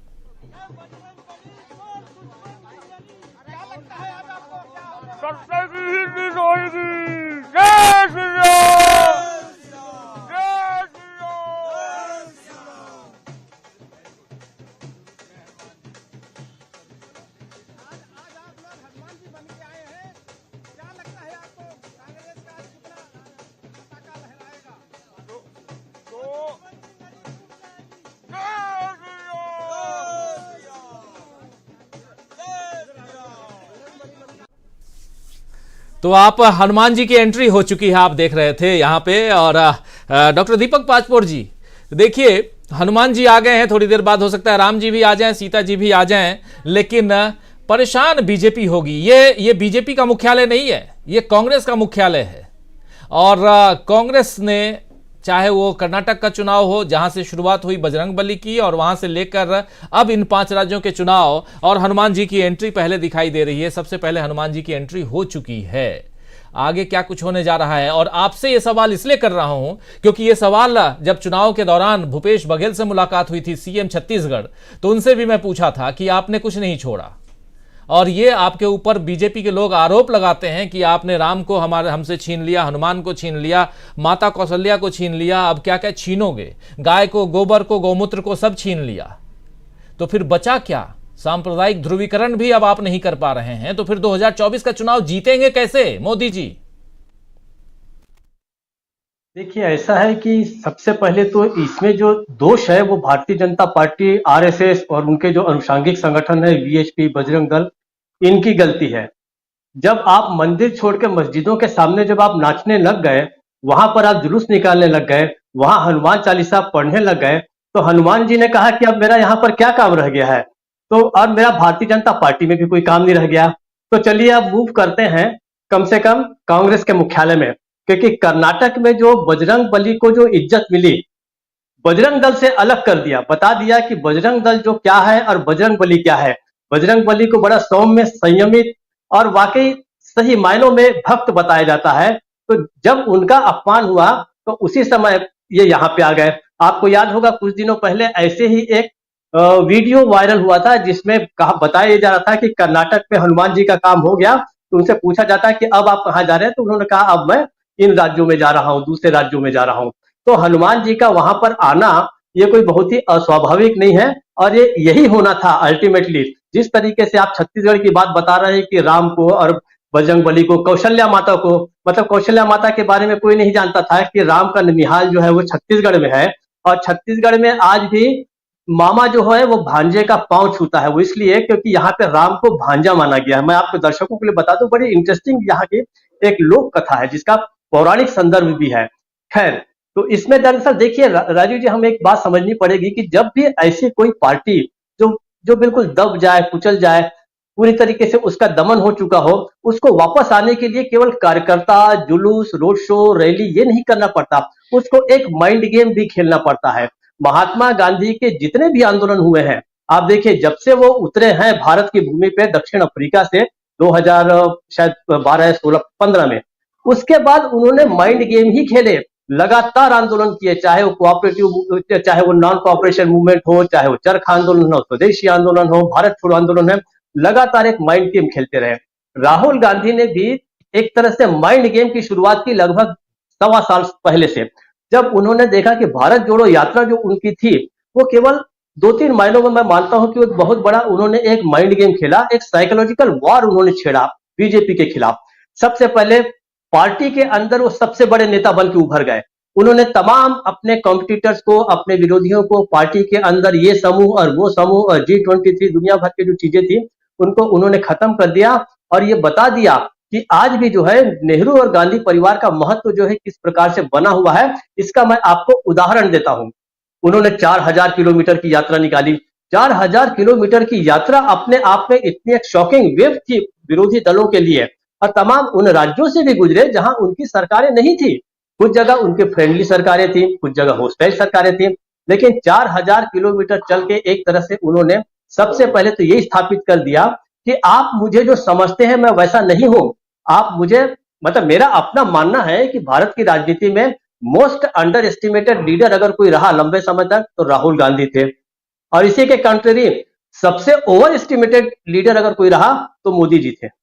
दोनों मामले में भारतीय जनता ने बहुत बड़ी चूक की है। पिछले लगभग 10 साल 12 साल तक उन्होंने बहुत बड़ी गलती की है, जिसका परिणाम जो है वो आज देश भुगत रहा है। तो पहला साइकोलॉजिकल वार उन्होंने अपने ही पार्टी के लोगों के खिलाफ किया, जो लोग उनके विरोध में थे, सोनिया गांधी के विरोध में, प्रियंका गांधी के विरोध में, और उन्होंने बता दिया कि देखिए पूरा देश किस प्रकार से नेहरू और गांधी परिवार की विरासत को सहेजना चाहता है, किस प्रकार से हमारे साथ आना चाहता है।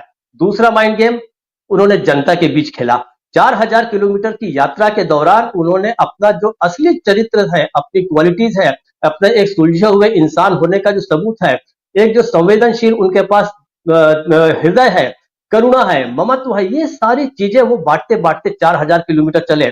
अब जो है राहुल गांधी जो साइकोलॉजिकल वॉर जो उन्होंने छेड़ा है वो विपक्षी दलों के खिलाफ खेला है, खासकर बीजेपी के खिलाफ। सबसे पहले देखिए, राहुल गांधी ने इस चुनाव के पहले ही कह दिया कि डाउनफॉल कहां हुआ, हिमाचल प्रदेश में हुआ क्या, डाउनफॉल कर्नाटक में हुआ। अब आप देखिए कि आने वाले सभी राज्यों में भी डाउनफॉल जो होगा वो बीजेपी का होगा, कांग्रेस का नहीं होगा। ये उनका पहला वार था। अभी देखिए जो खड़गे जी ने जो दो काम, एक तो कमलनाथ ने उसके बाद कहा कि आप हारे नहीं हैं, भारतीय जनता पार्टी जीतेगी नहीं, कांग्रेस की ही सरकार बनेगी। ये सब उसी माइंड गेम का हिस्सा है। अब खड़गे जी ने जो चारों राज्यों में, पांचों राज्यों में जो अपने पर्यवेक्षक पहले से भेज दिए हैं, ये आगे आने वाले समय में ऑपरेशन लोटस की तमाम तरह की गुंजाइशों को पूरी तरीके से खत्म कर देगा। चुनाव हारना या जीतना भारतीय जनता पार्टी के लिए उतना महत्वपूर्ण नहीं है। उन्हें अपनी सारी जोड़तोड़ को इस्तेमाल करके सरकार बना लेने में वो पारंगत हैं। उसको पहले ही ब्लॉक कर दिया खड़गे ने, और लोगों को यह बता दिया, मैसेज चला गया है कि हम ही जीत रहे हैं। ये सबसे बड़ी जो बात है। हालांकि जो मतदान हो चुका वो मतपेटियों में बंद हो चुका है, ईवीएम में बंद हो चुका है, वो एक अलग बात है। लेकिन जनता के सामने एक इस तरीके का भी वातावरण बना देना, ये जो मुख्यालय पर, कांग्रेस के मुख्यालय पर जो अभी से भीड़ नजर आ रही है, हनुमान जी पहुंच गए हैं, तो उसके पीछे कारण यह है कि कार्यकर्ताओं का उत्साह बना रहे। पूरे दिन वो इसका संदेश उन लोगों के पास जाएगा, उन कार्यकर्ताओं के पास जाएगा जो इस समय तमाम बूथों पर, तमाम मतदान केंद्रों पर जो है जमा है, वो देखने के लिए कि काउंटिंग बिल्कुल निष्पक्ष और सही तरीके से होती ही नहीं होती। उनको पता चलेगा कि लाखों मेरे कार्यकर्ता मेरी पार्टी के मेरे पीछे खड़े हैं। ये उनको एक ताकत मिलेगी, उनको ऊर्जा मिलेगी जो उनको लगातार और सजग बना के रखेगी। तो ये साइकोलॉजिकल वॉर में भी जो है कांग्रेस जो है, Bharatiya Janata party, BRS, MIM, इन सब के बहुत बहुत आगे निकल गई है। अब उसको रोकना बड़ा मुश्किल है। इंडिया गठबंधन अब वो भी प्रभावित होगा, साथ आएगा, और 2024 तक की जो गाड़ी है वो बहुत रफ्तार से निकल सकती है कांग्रेस की, ऐसा मेरा अनुमान है, अगर नतीजे शाम तक हमारे अनुमानों के अनुसार आते हैं तो। राजीव जी बिल्कुल, हमारे अनुमान मतलब हमारे एग्जिट पोल जो हम आप देख चुके हैं दोस्तों, उसमें 4 राज्यों में कांग्रेस की सरकार बनती हुई दिखाई दी है। और क्या आज इन 4 राज्यों में कांग्रेस की सरकार बनने जा रही है, ये एक बड़ा सवाल है। थोड़ा सा इंतजार कीजिए, ज्यादा वक्त नहीं है। और जैसे जैसे मतपेटियां खुलेंगी, जैसे जैसे ईवीएम आपके सामने, हम वैसे वैसे ईवीएम खुलेंगी, हम आपके सामने रिजल्ट लेकर आएंगे। रिजल्ट से पहले नतीजे, रुझान, वो हम सामने लेकर आएंगे। हमारे साथ जुड़ गए हैं वरिष्ठ पत्रकार धनंजय कुमार जी। धनंजय जी, आपका स्वागत करता हूं इस कार्यक्रम में। और हनुमान जी का नाम ले रहे थे और एक विजुअल आपने देखा, हनुमान जी के वेश में कांग्रेस के कार्यकर्ता धीरे धीरे इकट्ठा हो रहे हैं यहां दिल्ली में कांग्रेस के मुख्यालय पर, हेडक्वार्टर पर, और कह रहे हैं कि सत्य की जीत होगी और तैयारियां जोरों से चल रही हैं। जरा हनुमान जी का जब जिक्र आ रहा है तो उस हनुमान जी को भी देख लेते हैं जब उनको उतारा गया था शिवराज सिंह चौहान के सामने, याद है ना, विक्रम मस्ताल। जरा सुनिए, देखिए क्या कुछ कह रहे थे। और उनका एक रोल था रामायण सीरियल में, उस रोल को लेकर एक वीडियो बनाया गया था कांग्रेस की तरफ से। और जब कांग्रेस पार्टी कर्नाटक में चुनाव जीत गई थी, उसके बाद मध्य प्रदेश के लिए कांग्रेस की तैयारियां शुरू हो गई थी, तो उस एक छोटे से क्लिप को काफी वायरल किया गया था। हमारे भी प्रोग्राम में न्यूज पॉइंट में आपने उस क्लिप को देखा था, लेकिन आज का दिन बहुत इंपॉर्टेंट है कि उसको फिर से हम लोग याद करें। देखिए जरा क्या कुछ कह रहे हैं।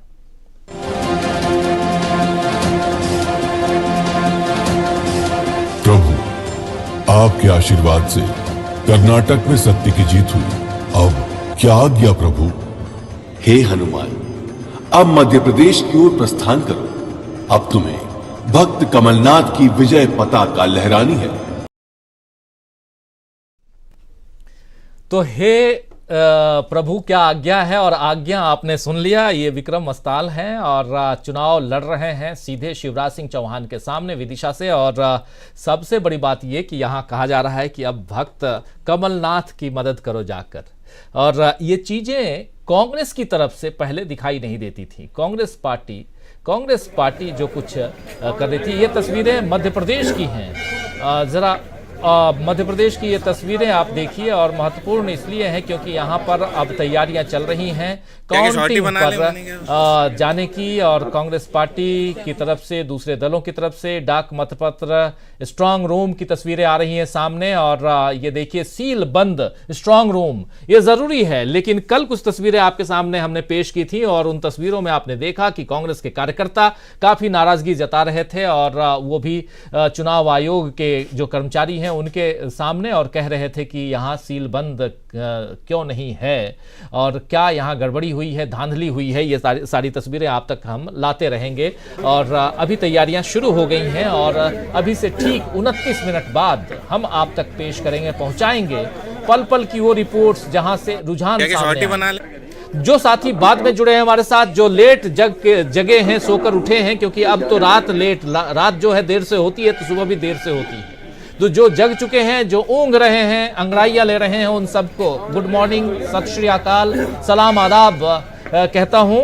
इसलिए क्योंकि आज का दिन बड़ा है, तो जल्दी उठ जाइए, थोड़ा सा जल्दी हमारे लिए, और हमारे साथ चाय की चुस्की लीजिए। और इस पूरे कार्यक्रम में आप देखिए, ताला खोला जा रहा है। ये ताले अलग अलग जगहों पे खोले जाएंगे। और ये मध्य प्रदेश की तस्वीर इसलिए पेश कर रहे हैं क्योंकि सबसे ज्यादा चर्चा में पिछले 2 दिनों से मध्य प्रदेश है दोस्तों।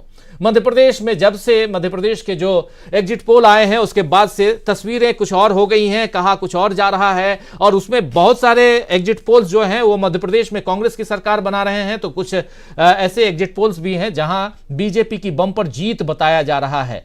क्या ये बम्पर जीत होने जा रही है मध्य प्रदेश में कांग्रेस की या बीजेपी की, ये थोड़ी देर बाद हम आपको बताएंगे, आप तक पहुंचाएंगे। लेकिन मध्य प्रदेश से जो तस्वीरें आ रही हैं वो आप तक हम पहुंचा रहे हैं। ऐसी और भी तस्वीरें आती रहेंगी। देखिए, मतपेटियां हैं, बीजेपी कांग्रेस के कार्यकर्ता नजर आ रहे हैं, वहां के नेता नजर आ रहे हैं। और ये ईवीएम, ये खरगोन की तस्वीरें हैं दोस्तों, ये मध्य प्रदेश के खरगोन की तस्वीरें। और यहाँ ईवीएम है, ये ईवीएम पर सारी तैयारियों के साथ रखा हुआ है, और मशीनें काउंटिंग शुरू होंगी। काउंटिंग की प्रक्रिया से पहले जो तैयारियां हैं वो हम आप तक पहुंचा रहे हैं। ये तस्वीरें आप तक हम सीधे खरगोन से पहुंचा रहे हैं, मध्य प्रदेश के खरगोन में। देखिए क्या शानदार तरीके से रखा हुआ है। मतगणना में अब आधा घंटे से भी कम का वक्त बचा हुआ है, और स्ट्रांग रूम के दरवाजों का ताला खोला गया है, जो आप अभी तस्वीरें देख रहे थे। और पहले डाक मतपत्रों की गिनती शुरू होगी, और उसके बाद में फिर ईवीएम होगी। मतगणना में अब आधा घंटे से भी कम का वक्त बचा है, बहुत कम वक्त। अब स्ट्रांग रूम के दरवाजों का ताला अब खोल लिया गया है। और आप जानते हैं कि इसकी जो प्रक्रिया होती है, इसका जो प्रोसेस होता है, वो यही कि वहां पर तीनों पार्टियों के जितने भी वहां हैं, उसके कार्यकर्ता, जो आधिकारिक कार्यकर्ता हैं, वो वहां मौजूद होते हैं। उनके सामने ताले को खोला जाता है, और उसके बाद अंदर आप जाते हैं, सब कुछ चेक करते हैं कि सब यथास्थिति पर है कि नहीं है, सब सही है कि नहीं। और उसके बाद वहां ताले और उस पर जो सील बंद मोहर लगे हुए थे वो सब है कि नहीं, ये सब चेक करने के बाद फिर प्रक्रिया शुरू होती है गिनती की। और गिनती की प्रक्रिया शुरू होगी 8 बजे से, उससे पहले अब अभी 7:34 और थोड़ा सा इंतज़ार और रुझान तुरंत आना शुरू हो जाएंगे और उन रुझानों को हम आप तक पहुंचाएंगे। हमारे साथ इस वक्त देखिए 8 साथी जुड़े हुए हैं। इधर हमारी साथी निकिता और आंचल जुड़ी हुई हैं और उधर हमारे साथी धनंजय कुमार जी जुड़ गए हैं सीधे मुंबई से। धनंजय जी, सबसे पहले आपके पास ही आना चाहता हूं। आपके नजरिए से सबसे मैं यह सवाल आज कर रहा हूं, आपसे भी पूछ रहा हूं धनंजय जी, आपके नजरिए से कौन सा राज्य सबसे ज्यादा महत्वपूर्ण है इन पांचों राज्यों में? 4 राज्य इसलिए क्योंकि चारों की गिनती आज हो रही है, 5वां राज्य पीछे हो गया है और कहा यह गया कि आज रविवार है और चर्च में प्रेयर्स के लिए लोग जाते हैं। ईसाइयों क्रिश्चियंस की संख्या मिजोरम में ज़्यादा है, इसलिए उनकी डिमांड थी कि रविवार नहीं बल्कि उसके बाद वीकडेज में कभी भी गिनती करवा लीजिए। तो चुनाव आयोग ने आज की जगह कल गिनती करवाने का फैसला सुनाया है। कौन सा राज्य ज़्यादा इंपॉर्टेंट देखते हैं आप और क्यों? देखिए, ये तो चारों राज्य इंपॉर्टेंट है, क्योंकि चारों में जीत हार जो है वो तय करेगा 2024 को। लेकिन राजस्थान को मैं ज़्यादा महत्व इसलिए दूंगा कि राजस्थान एक ऐसी सरकार है, राजस्थान में अशोक गहलोत की सरकार, जिन्होंने सबसे ज़्यादा आम आदमी को, नागरिकों को ध्यान में रखा। एक चिरंजीवी योजना लीजिए, चिरंजीवी योजना में 25 लाख तक बीमा जो है सारे नागरिकों के, वो चाहे APL हो या BPL हो, गरीब हो या गरीबी रेखा से बाहर हो, उन तमाम लोगों के लिए चिरंजीवी योजना। तो स्वास्थ्य पे ध्यान दिया। दूसरी बात, किसानों के लिए महत्वपूर्ण है कि किसानों के MSP पे कानून बनाने की बात कही। इस देश में आपको पता है कि 13 महीने जो है किसानों ने धरना प्रदर्शन किया, 750 से ज़्यादा किसान मरे। फिर बाद में जो है प्रधानमंत्री जी ने ये कहते हुए वापस लिया, बिल की तपस्या में कमी रह गई, फिर तपस्या चले गए, गुफा में चले गए। वो किसानों के लिए तब भी नहीं सोचा उन्होंने, और लिखित वादे किए वो भी नहीं निभाए। किसानों से केस भी वापस नहीं लिया गया अब तक। तो किसानों की जो फसल खरीद होगी, जो उनके अनाज की खरीद होगी, MSP पे, और वो भी MSP जो लागू होगा वो स्वामीनाथन कमीशन की सिफारिश के अनुसार लागू होगा, और उस पे MSP पे कानून बनेगा कि जो है आप अगर इससे कम में खरीदेंगे तो आपको सजा होगी। ये बहुत महत्वपूर्ण है। और आने वाले चुनाव में देखिए, छत्तीसगढ़ में भी जो है किसानों पे बहुत ध्यान दिया गया कांग्रेस सरकार द्वारा। पहले 2500 रुपये प्रति क्विंटल धान खरीदी थी, अभी 3200 रुपये हो रही है, और बीजेपी को उसके पीछे चलना पड़ा। खैर, मैं वापस आता हूँ राजस्थान पे। फिर राजस्थान पे महत्वपूर्ण ये है कि राजस्थान में बीजेपी के पास कोई मुद्दा नहीं बचा, कोई मुद्दा था ही नहीं। बीजेपी किसी मुद्दे पे लड़ी ही नहीं। बीजेपी के लिए वही मुद्दा रहा जो 1925 से वो मुद्दा लेके बैठे हुए हैं, यानी धर्म का मुद्दा। 1925 सही बोल रहा, 1925 से वो मुद्दा लेके रहे कि हिंदू राष्ट्र बनाएंगे, हिंदू धर्म और हिंदुओं की बात करेंगे। राजस्थान में मोदी जी ने, जो मुख्यमंत्री है आदित्यनाथ, उन्होंने, और जो भी लोग गए, हेमंता विश्व शर्मा वहां गए, और वो तमाम लोगों ने झूठ प्रचारित किया। वो झूठ ये था कि कन्हैया लाल को 5 लाख ही दिया गया और इकबाल को 51 लाख दिया गया, जबकि सच ये है कि कन्हैया लाल को भी 51 लाख दिए गए और इकबाल के परिवार को भी 51 लाख दिए गए। नौकरियां भी दी गई दोनों को। लेकिन जयपुर में जिस तरह से हंगामा मचाया गया बीजेपी द्वारा, अब वो कितना काम करता है ये देखना है। और मुझे लगता है कि एक जो है सरकार की भूमिका है वेलफेयर स्टेट। सरकार इसलिए हम बनाते हैं, इसलिए सरकार हम चुनते हैं कि जो हमारे टैक्स के पैसे हैं, जो हमारे देश के संसाधन से आय आता है, उसके आधार पर सुविधाएं तय करें, उसका इस तरह से मैनेजमेंट करें कि हर आदमी को आगे बढ़ने का अवसर मिले। सरकार इसलिए नहीं चुनी जाती है कि आप जो है भगवान भरोसे देश को कर दीजिए। नरेंद्र मोदी जी ने पिछले 10 साल में देश को भगवान भरोसे खड़ा किया। अगर भगवान भरोसे ही हमको रहना तो फिर सरकार की क्या जरूरत है, फिर नरेंद्र मोदी की क्या जरूरत है? फिर तो हम खुद जो है भगवान के सामने खड़े हो जाते हैं। आपको याद होगा कि अभी कुछ दिन पहले छठ पूजा हुई है, छठ व्रत का त्यौहार हुआ है। छठ पर्व लोक पर्व जो हमारा है, उसमें भगवान के सामने कोई पुजारी बीच में नहीं आता है एजेंट बन के, कोई ब्राह्मण नहीं आता है। छठ व्रत एक ऐसा त्यौहार है हमारा जिसमें आम नागरिक सीधा संवाद करते हैं भगवान से, अपनी भाषा में संवाद करते हैं। कोई मंत्र नहीं होता संस्कृत का, कोई मंत्र नहीं होता किसी और भाषा का, सिर्फ वो अपनी भाषा है। भोजपुरी इलाके के लोग भोजपुरी में, मगधी में, जो बज्जिका में, अंगिका में, वो तमाम जो लोक भाषाएं हैं, उस भाषा में लोक पर्व के समय संवाद करते हैं भगवान से। ये सबसे उत्तम है।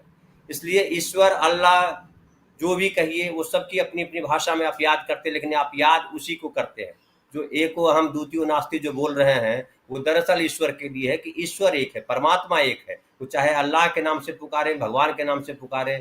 तो वो राजस्थान में जो कोशिश की गई हिंदू मुसलमान भेद करने की, अब देखना ये है कि वहाँ हिंदू मुसलमान चला या वेलफेयर स्टेट के फंडे चले। वेलफेयर, और खास करके जो मैं एक और बात बड़ी अंडरलाइन करना चाहूँगा, जो अशोक गहलोत जी ने कहा, एक तरफ नरेंद्र मोदी जी है जो कहते हैं कि ये हमने दिया, रेवड़ियाँ बांट रहे हैं, दूसरे के लिए कहते हैं, और खुद 5 किलो अनाज 60% जनता के लिए कहा कि 60% जनता को 5 किलो अनाज अगले 5 साल तक हम देते रहेंगे। उसका क्या आधार है?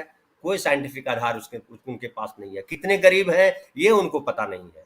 जबकि बिहार के जाति सर्वेक्षण ने बताया कि 33% गरीब हैं। बिहार जैसे पिछड़े स्टेट में, जो इस देश में बहुत पिछड़ा स्टेट माना जाता है, वहाँ 33% गरीब है। तो कौन सा स्टेट है जहाँ 60% गरीब लोग हैं? आप जो अनाज देते हैं 5 किलो, वो उनको देते हैं जो गरीब है, जिनकी आमदनी बिहार में तय की गई है 6,000 से मंथली कम है जिस परिवार की। तो वो इसे अगर 60% आबादी है, तो आप जो कह रहे हैं कि हम तीसरी अर्थव्यवस्था हमने देश को बना दिया, और अभी कुछ दिन पहले आपको याद होगा कि $4 ट्रिलियन की इकोनॉमी भारत की हो गई, या ऐसा कुछ मंत्रियों ने, और हमारे देश के जो भाग्य विधाता बने हुए बड़े उद्योगपति, जिसको राहुल गांधी बार बार जिसका नाम लेते हैं और कहते हैं कितनी गड़बड़ी हुई है, वो बता रहे हैं देश को। वित्त मंत्री नहीं बता रहे हैं कि कितने ट्रिलियन की हमारी जो है इकोनॉमी हुई है। वो दूसरी तरफ जो है हमारे जो है अशोक गहलोत है, वो कहते हैं कि हम जो दे रहे हैं वो कोई रेवड़ी नहीं है, बल्कि संविधान ने उनको अधिकार दिया है। ये नागरिकों का देश है, और नागरिकों का देश होने के नाते पूरी संपत्ति, पूरी व्यवस्था नागरिकों की है। और अगर लोकतंत्र की हम बात करते हैं तो हम अक्सर क्यों बार बार दोहराते हैं, बचपन से पढ़ रहे हैं कि जनता का जनता के लिए और जनता के द्वारा शासन है। तो जनता का जनता के लिए और जनता के द्वारा सरकार भी है। तो जनता की सरकार, जनता के लिए सरकार, जनता के द्वारा सरकार, फिर कोई प्रधानमंत्री इतना बड़ा अमीर कैसे हो जाता है कि वो दे रहा होता है। और मैं तो बार बार ये जिक्र करता हूँ कि 5 किलो अनाज देते हो, उसमें अपना फोटो चिपकाते हो, जिसमें आपका कोई योगदान नहीं है। आपने कहीं खेत में काम नहीं किया है, 2 किलो अनाज आपने उगाया नहीं है, आप दे रहे हो 5 किलो अनाज, अपना फोटो लगा रहे हो, और जिसके टैक्स के पैसे से आपने 4,000 से ज्यादा के जहाज खरीदे हैं, जिसपे आप घूमते हो दुनिया, उस पर क्यों नहीं लिखते कि ये पैसा जो है गरीबों, भारत के 60% गरीबों का भी इसमें योगदान है, जो जीएसटी के द्वारा पैसा भरते हैं, जिनके मालिकाना संपत्ति जो देश है उससे हमने अर्जित किया पैसा है, उसका लगाया हुआ है, वो आप जिक्र नहीं करते हो। तो जो अशोक गहलोत कर रहे हैं, मैं मानता हूं कि वो नागरिकों की बात कर रहे हैं, और जो संविधान सम्मत है, संविधान में यही तो प्रियम्बल में है कि ये देश जो है हम भारत के लोग, इस देश के मालिक हम भारत के लोग हैं। कोई प्रधानमंत्री इस देश का मालिक नहीं है, कोई मुख्यमंत्री इस देश का मालिक नहीं है, कोई राजा रजबड़ा इस देश का मालिक नहीं है। हर व्यक्ति, वो चाहे गरीब हो जिसके पास खाने के लिए 5 किलो अनाज नहीं हो, या जो अडानी हो जिसके पास अरबों रुपए है, पता नहीं कितने रुपए है, उसका भी देश उतना ही है जितना हमारा देश है। इसीलिए सबके वोट बराबर है। आज जो भी वोट किया है, जो अभी वोटिंग हुई 30 तारीख को, 25 तारीख को, 7 तारीख को, 17 तारीख को, सबके वोट बराबर है। चाहे वो चीफ मिनिस्टर वोट कर रहा हो, चाहे वो आम नागरिक वोट कर रहा हो, ट्रांसजेंडर वोट कर रहे हो, महिलाएं वोट कर रही हो, यही तो संविधान की सबसे बड़ी खासियत है। तो जब देश सबका है तो आप कैसे गिफ्ट कर रहे हैं? तो जब अशोक गहलोत कर रहे हैं कि आपका आपको लौटा रहे हैं, ये भी धर्म की बात बहुत करती है। मैं हालांकि उसको धर्म नहीं मानता हूँ, धर्म के नाम पे ढोंग का धंधा करती है बीजेपी। धर्म ये है, तेरा तुझको अर्पण क्या लागे मेरा, ये भजन हम लोग सब सुना है। तो तेरा तुझको अर्पण कौन है? जनता को जनार्दन कहा गया है लोकतंत्र में, तो जनता ही भगवान है।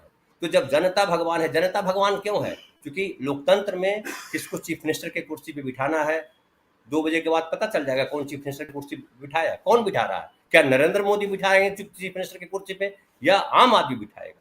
तो जिस देश में व्यवस्था है कि आम आदमी कुर्सी पे किसी को बिठाएगा, मुख्यमंत्री बनाएगा, किसी को मुख्यमंत्री पद से हटाएगा, प्रधानमंत्री के चेहरे पर सिकन आ जाएगा। आप देख लीजिएगा, ये जो चुनाव हुए 5 प्रदेश में, 2018 में भी चुनाव हुए, और आपको मालूम है कि इन 5 प्रदेशों में बीजेपी कहीं नहीं थी। न मिजोरम में भले सरकार उनके गठबंधन वाली पार्टी एमएनएफ ने बनाई थी, लेकिन क्या वहां इनकी जीत हुई थी? क्या तेलंगाना में इनकी जीत हुई थी? तेलंगाना में इनकी 1 सीट थी। फिर आप आइए मध्य प्रदेश, छत्तीसगढ़, तीनों जगह बीजेपी जीती थी। गलती से, या जिसको राहुल गांधी कहते हैं चोरी से सरकार बना ली, वो मध्य प्रदेश में बनाई सरकार। तो मुझे लग रहा है कि इस बार जो है राजस्थान बहुत महत्वपूर्ण है, और राजस्थान में अगर अशोक गहलोत जीत करके आते हैं तो ये लोकतंत्र की सच्ची जीत होगी, क्योंकि लोकतंत्र में लोक सबसे बड़ा होता है, भगवान वही है, भगवान कोई मूर्ति नहीं है, भगवान कोई अल्लाह नहीं है। लोकतंत्र में भगवान कोई जिसको आप ईश्वर मानते हैं वो है नहीं। लोकतंत्र में ईश्वर जो है आम आदमी देता है और किसी उम्मीदवार का भाग्य तय करता है कौन जीतेगा। मैं दिख रहा हूं कि राजस्थान में, हालांकि आपके पास आपने ये कहा होगा, लेकिन फिर से मैं दोहरा देता हूं कि राजस्थान में 1862 उम्मीदवार हैं, 1862 प्रत्याशी कुल खड़े हुए हैं। तो 1862 प्रत्याशी में से अभी 199 चुने जाएंगे। तो 199 लोगों के भाग्य का फैसला कौन करेगा? वो आम आदमी, नागरिक कर रहे हैं, यानी वही भगवान है। तो इस बात को समझना है और हमें आम आदमी को समझाना है कि आपको जो लगता है कि आपने ये फलाना इतना कर रहे हैं, भक्त बन जाते हैं आप उनको भक्त नहीं बनना है, आपको गिरबान पकड़ना है। आप याद कीजिए नेहरू ने क्या कहा था। नेहरू की बात मैं बार याद करता हूँ, क्योंकि लोकतंत्र हमारे देश में लोकतंत्र कैसा होगा, किस तरह से इम्प्लीमेंट होगा, इसमें नेहरू की बड़ी भूमिका है। जब उन्होंने कहा था कि एक महिला ने उनका गिरबान पकड़ लिया और पूछा कि इस आज़ादी से हमको क्या मिला, तो नेहरू ने कहा था कि इस आज़ादी से आपको ये मिला कि आप प्रधानमंत्री का गिरबान पकड़ सकते हो। तो ये वो लोकतंत्र है, प्रधानमंत्री का गिरबान पकड़ सकते हैं। और आज स्थिति ये है कि उनके कैबिनेट के मंत्री भी प्रधानमंत्री से सवाल नहीं कर सकते, ये स्थिति बना दी। तो ये बीजेपी का योगदान ये है, आरएसएस का योगदान ये है कि लोकतंत्र को राजतंत्र में तब्दील कर दिया है, सेंगोल इसीलिए स्थापित कर दिया है। तो अब जब ये आज 4 राज्यों के चुनाव के परिणाम आने वाले हैं, 4 राज्यों के नागरिकों को ये तय करना है कि इस देश में लोकतंत्र है या इस देश में राजतंत्र है। ये इम्पोर्टेंट, इसलिए राजीव जी मैं मानता हूं कि राजस्थान सबसे महत्वपूर्ण है। सबसे महत्वपूर्ण है बकौल धनंजय कुमार जी, और क्यों महत्वपूर्ण है उसका जिक्र यहाँ कर रहे थे। अशोक गहलोत की योजनाएं और अशोक गहलोत के विचार, उसका भी जिक्र यहाँ कर रहे थे धनंजय कुमार जी। और हम चर्चा कर रहे हैं, आज 5 में से 4 राज्यों के रिजल्ट सामने आने वाले हैं। इन 4 राज्यों में कहाँ किसकी सरकार बनेगी, ये थोड़ी देर बाद आप तक हम रुझानों के जरिए और बाद में रिजल्ट के जरिए बताएंगे, पहुँचाएंगे। लेकिन उससे पहले विश्लेषण भी कर रहे हैं हम कि इन राज्यों में चुनाव का सूरत हाल क्या रहा और कौन आगे कौन पीछे। नरेंद्र मोदी की राजनीति राहुल गांधी की, और राजनीति उधर केसीआर, असदुद्दीन ओवैसी की भी। इन तमाम अलग अलग राज्यों में अलग अलग नेताओं, अलग अलग पार्टियों की क्या राजनीति रही है, इस सियासत में कौन आगे है कौन पीछे है, ये सब भी हम बताते रहे हैं। लेकिन आइए एक पैकेज आपको दिखाना चाहता हूं जिसमें किसने कितनी रैलियां की, ये देखना बहुत जरूरी है। और खासकर तेलंगाना में, आइए पहले तेलंगाना देखते हैं कि तेलंगाना में किसने कितनी रैलियां की, इसको देखते हैं। जैसा आप जानते हैं कि प्रधानमंत्री नरेंद्र मोदी ने 40 रैलियां की हैं पूरे इन 4 राज्यों में, और सबसे ज्यादा रैलियां उनकी मध्य प्रदेश में रही हैं। लेकिन ये इस पर भी हम चर्चा करेंगे आगे अभी, और उस समय तो और भी करेंगे जब इन राज्यों में उन जगहों पे जहां प्रधानमंत्री गए, क्योंकि सबसे बड़े स्टार प्रचारक वहां जाकर अपनी पार्टी को जीत दिला पाए कि नहीं दिला पाए, ये भी हम जानेंगे। लेकिन उससे पहले यहां पर अभी देखते हैं कि तेलंगाना में किसकी कितनी रैलियां रही और उसका क्या प्रभाव आगे होगा, उसकी चर्चा हम बाद में करेंगे। पहले देखिए। चुनावी घमासान, नेताओं के तीखे बयान, धुआंधार प्रचार, विरोधियों पर तीखे प्रहार।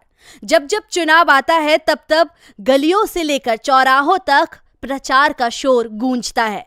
हर दल अपनी जीत का दम भरता है। तेलंगाना में भी नेताओं ने चुनावी माहौल को अपने पक्ष में करने के लिए जमकर प्रचार किया। कांग्रेस ने 6 गारंटियों का वादा किया तो बीजेपी किसानों को लुभाती नजर आई। यहां तक कि सत्तारूढ़ बीआरएस ने भी जनता को लुभाने में कोई कमी नहीं छोड़ी। अब जनता नेताओं के वादों पर कितना एतवार जताती है, ये तो 3 दिसंबर को घोषित होने वाले नतीजे ही बताएंगे। लेकिन अभी चुनावी रैलियों के आंकड़े दिखा रहे हैं कि दक्षिण का दिल जीतने के लिए दिग्गजों ने कितना पसीना बहाया है। इस बार तेलंगाना के चुनाव में कांग्रेस ने खूब प्रचार किया। आंकड़ों पर नजर डालें तो राहुल गांधी ने 23 सार्वजनिक सभाओं को संबोधित किया। यहां तक कि आखिरी दिन तो उन्होंने ऑटो की सवारी भी की। वहीं प्रियंका गांधी भी प्रचार से प्रहार में पीछे नहीं हटी। उन्होंने 26 रैलियों को संबोधित किया। वहीं मुख्यमंत्री चेहरे के रूप में देखे जाने वाले रेवंत रेड्डी ने राज्य के कई हिस्सों में 55 सार्वजनिक सभाओं को संबोधित किया। वहीं कांग्रेस के इस प्रचार के आगे तो सत्तारूढ़ पार्टी भी पिछड़ गई। केसीआर ने राज्य भर में 96 चुनावी रैलियां कर अभियान का नेतृत्व किया। जहां केसीआर रैलियों के आंकड़े को 100 भी नहीं पहुंचा पाए तो वहीं बीजेपी भी फुस्त साबित हुई। पीएम मोदी महज 8 रैलियों में दहाड़े, जबकि शाह ने भी सिर्फ 11 रैलियां की। इन आंकड़ों से साफ है कि प्रचार में सबसे आगे कांग्रेस रही, जबकि बीजेपी से लेकर बीआरएस रेस में पिछड़ गए। अब देखना होगा कि इस धुआंधार प्रचार का कांग्रेस को कितना फायदा मिलता है। डीबी लाइव की रिपोर्ट। तो आप देख रहे थे यहाँ कि प्रचार में, चुनाव प्रचार में कौन आगे कौन पीछे। और तेलंगाना की हम बात कर रहे हैं। जरा आना चाहता हूं इधर आंचल के पास। आंचल, तेलंगाना में चुनाव प्रचार का शोर, उसमें आप भी वहाँ थी। आपसे ज़रा समझूं कि प्रचार में कौन आगे दिखा आपको। ये हम तो अभी पैकेज देख रहे थे, लेकिन पार्टियों में देखा जाए तो 4 पार्टियां, कांग्रेस, बीआरएस, बीजेपी और एमआईएम यानी असदुद्दीन की पार्टी, ऑल इंडिया मजलिस जो है वो, तो AIMIM। और इसमें कौन आगे कौन पीछे दिखाई दिया? कांग्रेस और बीआरएस की टक्कर बताई जाती है। जी, तेलंगाना में जब हम जमीन पर थे तो वहां का नजारा जो मीडिया में दिखाया जा रहा था उसके बिल्कुल अलग था। मीडिया में प्रधानमंत्री नरेंद्र मोदी की रैलियां, बीजेपी की बातें, ओवैसी की बातें, लेकिन बीजेपी, ओवैसी, हैदराबाद, ग्रेटर हैदराबाद, उसके बाहर उनकी चर्चाएं नहीं होती थी।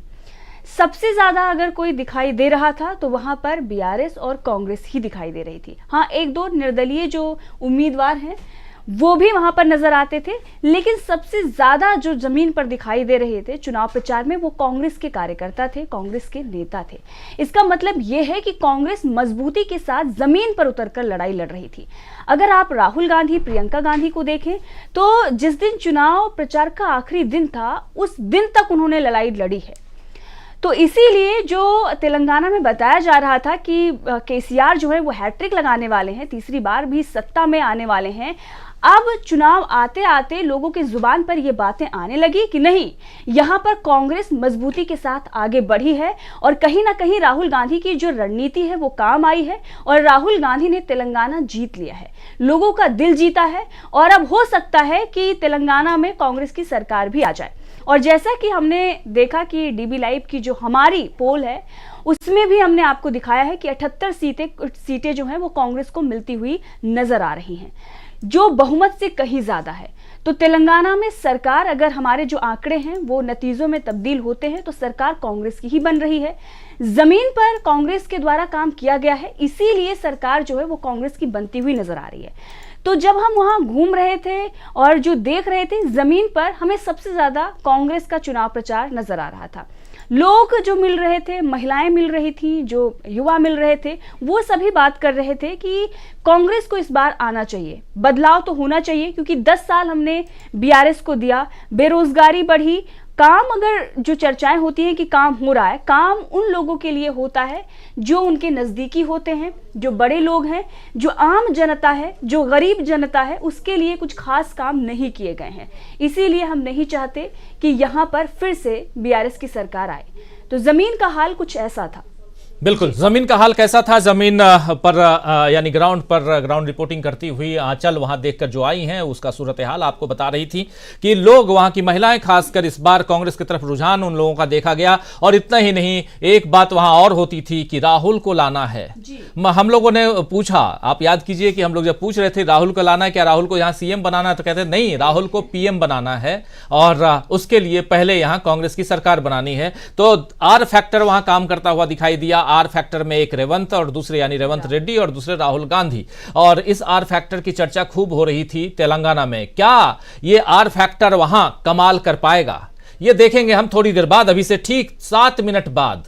ठीक 7 मिनट बाद इलेक्ट्रॉनिक वोटिंग मशीनें और जो बैलेट पेपर बॉक्स हैं वो सब खुल जाएंगी और उसकी तैयारियां कैसी चल रही हैं उसको हमने आप तक पहुंचाया है, दिखाया है। और कैसे यहां कांग्रेस मुख्यालय में कार्यकर्ता इकट्ठा हो रहे हैं उनकी तस्वीरों भी हम आपको पहुंचा रहे हैं और थोड़ी देर बाद और पहुंचाएंगे। एक बार आना चाहता हूं शकील अख्तर जी आपके पास। तेलंगाना की बात हम खूब कर रहे हैं, इसलिए भी चर्चा कर रहे हैं क्योंकि ये ऐसा राज्य है जहां कांग्रेस पिछले 6 महीने, अगर 6 महीने बैक में जाइए तो लगता ही नहीं था कि कांग्रेस यहां सरकार भी बना सकती थी। और जब राहुल गांधी ये बात कह रहे थे कि हम चारों राज्यों में, जो डाउनफॉल वाली चर्चा अभी हम लोग कर रहे थे कि राहुल गांधी ने लद्दाख में कहा था कि 4 राज्यों में हम ही जीतने जा रहे हैं। कौन कहता है कि डाउनफॉल आया है कांग्रेस का? हमने हिमाचल प्रदेश में जीत हासिल की, हमने कर्नाटक में जीत हासिल की और हम इन चारों राज्यों में भी जीतने जा रहे हैं। तो उस समय हम लोगों को भी आश्चर्य हो रहा था कि तेलंगाना का नाम कैसे ले रहे हैं, तेलंगाना का जिक्र यहां कैसे आ रहा है। लेकिन आज की तारीख में तेलंगाना में कांग्रेस सरकार बनाती हुई एग्जिट पोल्स के हिसाब से एक भी एग्जिट पोल ऐसे नहीं आए हैं जहां यह बताया गया हो कि कांग्रेस सरकार नहीं बना रही है, भले आंकड़ों में आगे पीछे हो। कैसे देखते हैं आप और कैसे मध्य प्रदेश हो, राजस्थान हो या छत्तीसगढ़ हो, इससे आगे निकलता हुआ तेलंगाना दिखाई दे रहा है कांग्रेस के लिहाज से, कांग्रेस के नजरिए से? देखिए राजीव जी, ग्राउंड पे ये जो दिखने लगा है तेलंगाना का सीन, ये कर्नाटक के बाद दिखने लगा है। कर्नाटक की जीत के बाद लोगों को ये लगने लगा कि अब कांग्रेस जो है तेलंगाना में भी जीत सकती है। लेकिन तेलंगाना में काम इससे काफी पहले से चल रहा था। राहुल गांधी की जब यात्रा वहां गई थी और हमारे ख्याल में वो शायद अक्टूबर का महीना था, तो अक्टूबर नवंबर में वहां पे ये दिखने लगा था कि कांग्रेस जो है बहुत मजबूत हो रही है। और अगर आपको याद हो तो एक राहुल का बड़ा जबरदस्त भाषण था जिसमें राहुल ने कहा था कि हमने रेवंत रेड्डी को बनाया है, हम इनके साथ में हैं और जो लोग जो है हमारी राजनीति से सहमत नहीं है वो चाहे तो बीआरएस में जा सकते हैं, वो चाहे तो बीजेपी में जा सकते हैं। हम तेलंगाना में बहुत मजबूती से चुनाव लड़ रहे हैं और अपने जो है हमारे मुद्दे उन पे लड़ रहे हैं। हमने शायद पिछली बार भी आपको बताया था कि रेवंत रेड्डी को लेके केसीआर सबसे ज्यादा परेशान थे और केसीआर ने उस वक्त एक ऑफर भी किया था राहुल गांधी को कि हम आपके साथ मिलने को तैयार हैं, मगर इसको यहां से हटा दीजिए। देखिए होता क्या है राजनीति में और खासतौर से राज्य की राजनीति में कि अगर वहां पे कोई ऊर्जावान कार्यकर्ता आ जाता है तो वो जो है चीजों को बदलने की क्षमता रखता है, वो जो है सारे माहौल को बदल देता है। और रेवंत रेड्डी ने तेलंगाना में वही किया, उन्होंने कांग्रेस को एक जान दे दी। जिस तरह सिद्धारमैया और डीके शिवकुमार ने कर्नाटक में काम किया था, वही काम रेवंत रेड्डी ने वहां पे किया। तो आज जो स्थिति है वो ये है कि 4 राज्यों में अगर आप किसी से भी पूछो, चाहे बीजेपी वालों से पूछो, किसी भी पार्टी के लोगों से पूछो कि कांग्रेस की जीत कहां सुनिश्चित है, तो वो कहेगा तेलंगाना में। छत्तीसगढ़ से भी पहले लोग, बहुत सारे लोग बात कर रहे हैं। अब ये जो एग्जिट पोल आए हैं 30 तारीख के बाद से, उसके बाद हम ये देख रहे हैं कि जिन लोगों के फोन नहीं आते थे उन लोगों के भी फोन आने लगे हैं। तो बहुत सारी बातें हो रही हैं दोस्तों से, और दोस्तों से मतलब है हमारा कहने का पुराने दोस्तों से। पुराने दोस्त वो जो पिछले 10 साल में, 9.5 साल में थोड़ा अपने आप को बचाने की कोशिश कर रहे थे। तो वो भी कह रहे हैं कि साहब तेलंगाना में राहुल ने बड़ा काम किया है, तेलंगाना बहुत अच्छा है। दूसरी एक बात जो पुराने दोस्तों की आई गई है, तो हम ये और बताएं कि ये सारे पुराने दोस्त वो हैं जो पिछले 20 साल से, 2004 से लगातार अमेठी से राहुल को कवर कर रहे हैं। हम राहुल के साथ बहुत घूमे हैं, पूरे देश की यात्राएं करी हैं, और राहुल बहुत घूमने वाले नेता हैं। राहुल का काम बहुत ज्यादा है, लेकिन एक इमेज जो है, राहुल ने खुद ही बताया कि हजारों करोड़ रुपए खर्च करके ये इमेज बनाई गई, और इसका असर मीडिया पे भी पड़ा और तमाम लोगों पे भी पड़ा। लेकिन हम शुरू से एक बात कहते रहे और आज भी वही बात कहते हैं कि राहुल वही है। राहुल उतने ही ईमानदार, उतने ही मेहनती, उतने ही संवेदनशील, उतने ही लोगों से मिलने वाले हैं। हमें कई ऐसी घटना याद है कि जब एसपीजी हुआ करता था, बहुत फास्ट उनकी गाड़ियां चला करती थी। हम लोग जाते थे, किसी पत्रकार को कोई दिक्कत आ गई, उसकी गाड़ी छूट गई, किसी कार्यकर्ता की छूट गई, राहुल अपनी गाड़ी रोक के उनको साथ में लेते थे। खाने के टाइम पे पूछते थे कि आप लोगों ने खाया या नहीं खाया। तो ये पुराने सारे दोस्तों को याद है, क्योंकि जितना हम घूमे हैं उससे थोड़ा कम या थोड़ा ज्यादा वो सारे पुराने दोस्त भी घूमे हैं, और उनकी तादाद काफी है। जो सारे आज बड़े बड़े चैनल हैं, उनके मीडिया के जो संपादक हैं, जो रिपोर्टर हैं, वो सब राहुल के साथ घूमे हैं। लेकिन कब तक? वो 2014 और ज्यादा से ज्यादा 2015 तक, और उसके बाद उन सब को बदलना पड़ा या उन लोगों को बदल दिया गया, और वो राहुल के खिलाफ लिखने लगे या राहुल के खिलाफ बोलने लगे। लेकिन अब हम देख रहे हैं कि इस एग्जिट पोल के बाद से, 30 तारीख के बाद से, वो पुरानी बातों को याद कर रहे हैं कि सर वो वहां जाते थे तब क्या होता था, सर वहां गए थे तब क्या हुआ था, वो राहुल ने क्या कहा था वो आपको याद है। तो इसका मतलब क्या है कि राहुल का वक्त फिर से शुरू हो रहा है। और इसीलिए जो बातें हो रही हैं कि टीवी चैनलों पे जो बड़े बड़े चैनल हैं, खड़गे जी का फोटो लगा दिया है नड्डा जी के साथ, तो वो सब इसीलिए है कि किसी भी तरह से राहुल जो है वो सामने नहीं आ पाए। मोदी जी की समस्या कांग्रेस नहीं है, बिल्कुल नहीं है। उन्हें कमजोर कांग्रेस, विभाजित कांग्रेस हमेशा चाहिए। उनकी सबसे बड़ी समस्या है राहुल, इसीलिए परिवारवाद का नाम इस लेते बीच आप हैं देखिए वो। ब्रेकिंग उन्हें न्यूज, 4 परिवारवाद राज्यों की गणना, मतगणना जो है उसका काम शुरू हो चुका है और 638 विधानसभा सीटों पर हो रही है काउंटिंग शुरू हो गई है। 638, ये 638 कौन है? तो 230 मध्य प्रदेश के, 199 जो हैं वो राजस्थान के, 90 सीटें छत्तीसगढ़ की और 119 सीटें जो हैं वो तेलंगाना की। इन चारों राज्यों की जो 638 सीटें हैं, इस पर मतगणना का काम शुरू हो चुका है और बहुत जल्द रुझान आने शुरू हो जाएंगे, और जैसे जैसे रुझान सामने आएंगे हम आप तक पहुंचाते रहेंगे। और खबरें 638 विधानसभा सीटों पर हो रही है काउंटिंग, आप जान रहे हैं, और कुछ ही देर में आएगा पहला रुझान किसके नाम होगा ये भी देखेंगे और अब आप तक हम पहुंचाएंगे ही। इस बीच हमारे साथ साथ आप रिजल्ट भी देखिए और विश्लेषण भी सुनिए। हमारे साथ जुड़ चुके हैं वरिष्ठ पत्रकार श्रवण गर्ग साहब, आपका स्वागत करता हूं इस कार्यक्रम में और सीधा आपके पास ही आना चाहता हूं। इन 4 राज्यों में आप किसको सबसे ज्यादा इंपॉर्टेंट मानते हैं? और आपका नजरिया, एग्जिट पोल तो हो चुका, अब रुझान थोड़ी देर में आएंगे, और एग्जिट पोल से लेकर इन आज 3 तारीख तक बहुत सारी चर्चा हो चुकी है, और सबसे ज्यादा चर्चा अगर किसी राज्य की हुई है तो जहां आप बैठे हुए हैं वो राज्य मध्य प्रदेश की चर्चा, क्योंकि अलग अलग एग्जिट पोल आए हैं।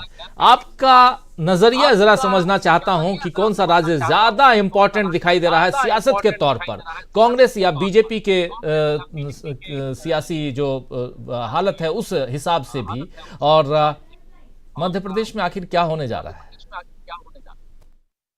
ये इको हो रही है थोड़ी आवाज कहीं से क्या? जी देखिए, मैं, आप शायद एग्री नहीं करेंगे, मैं या कोई भी बहुत कम लोग करेंगे कि तेलंगाना सबसे महत्वपूर्ण है।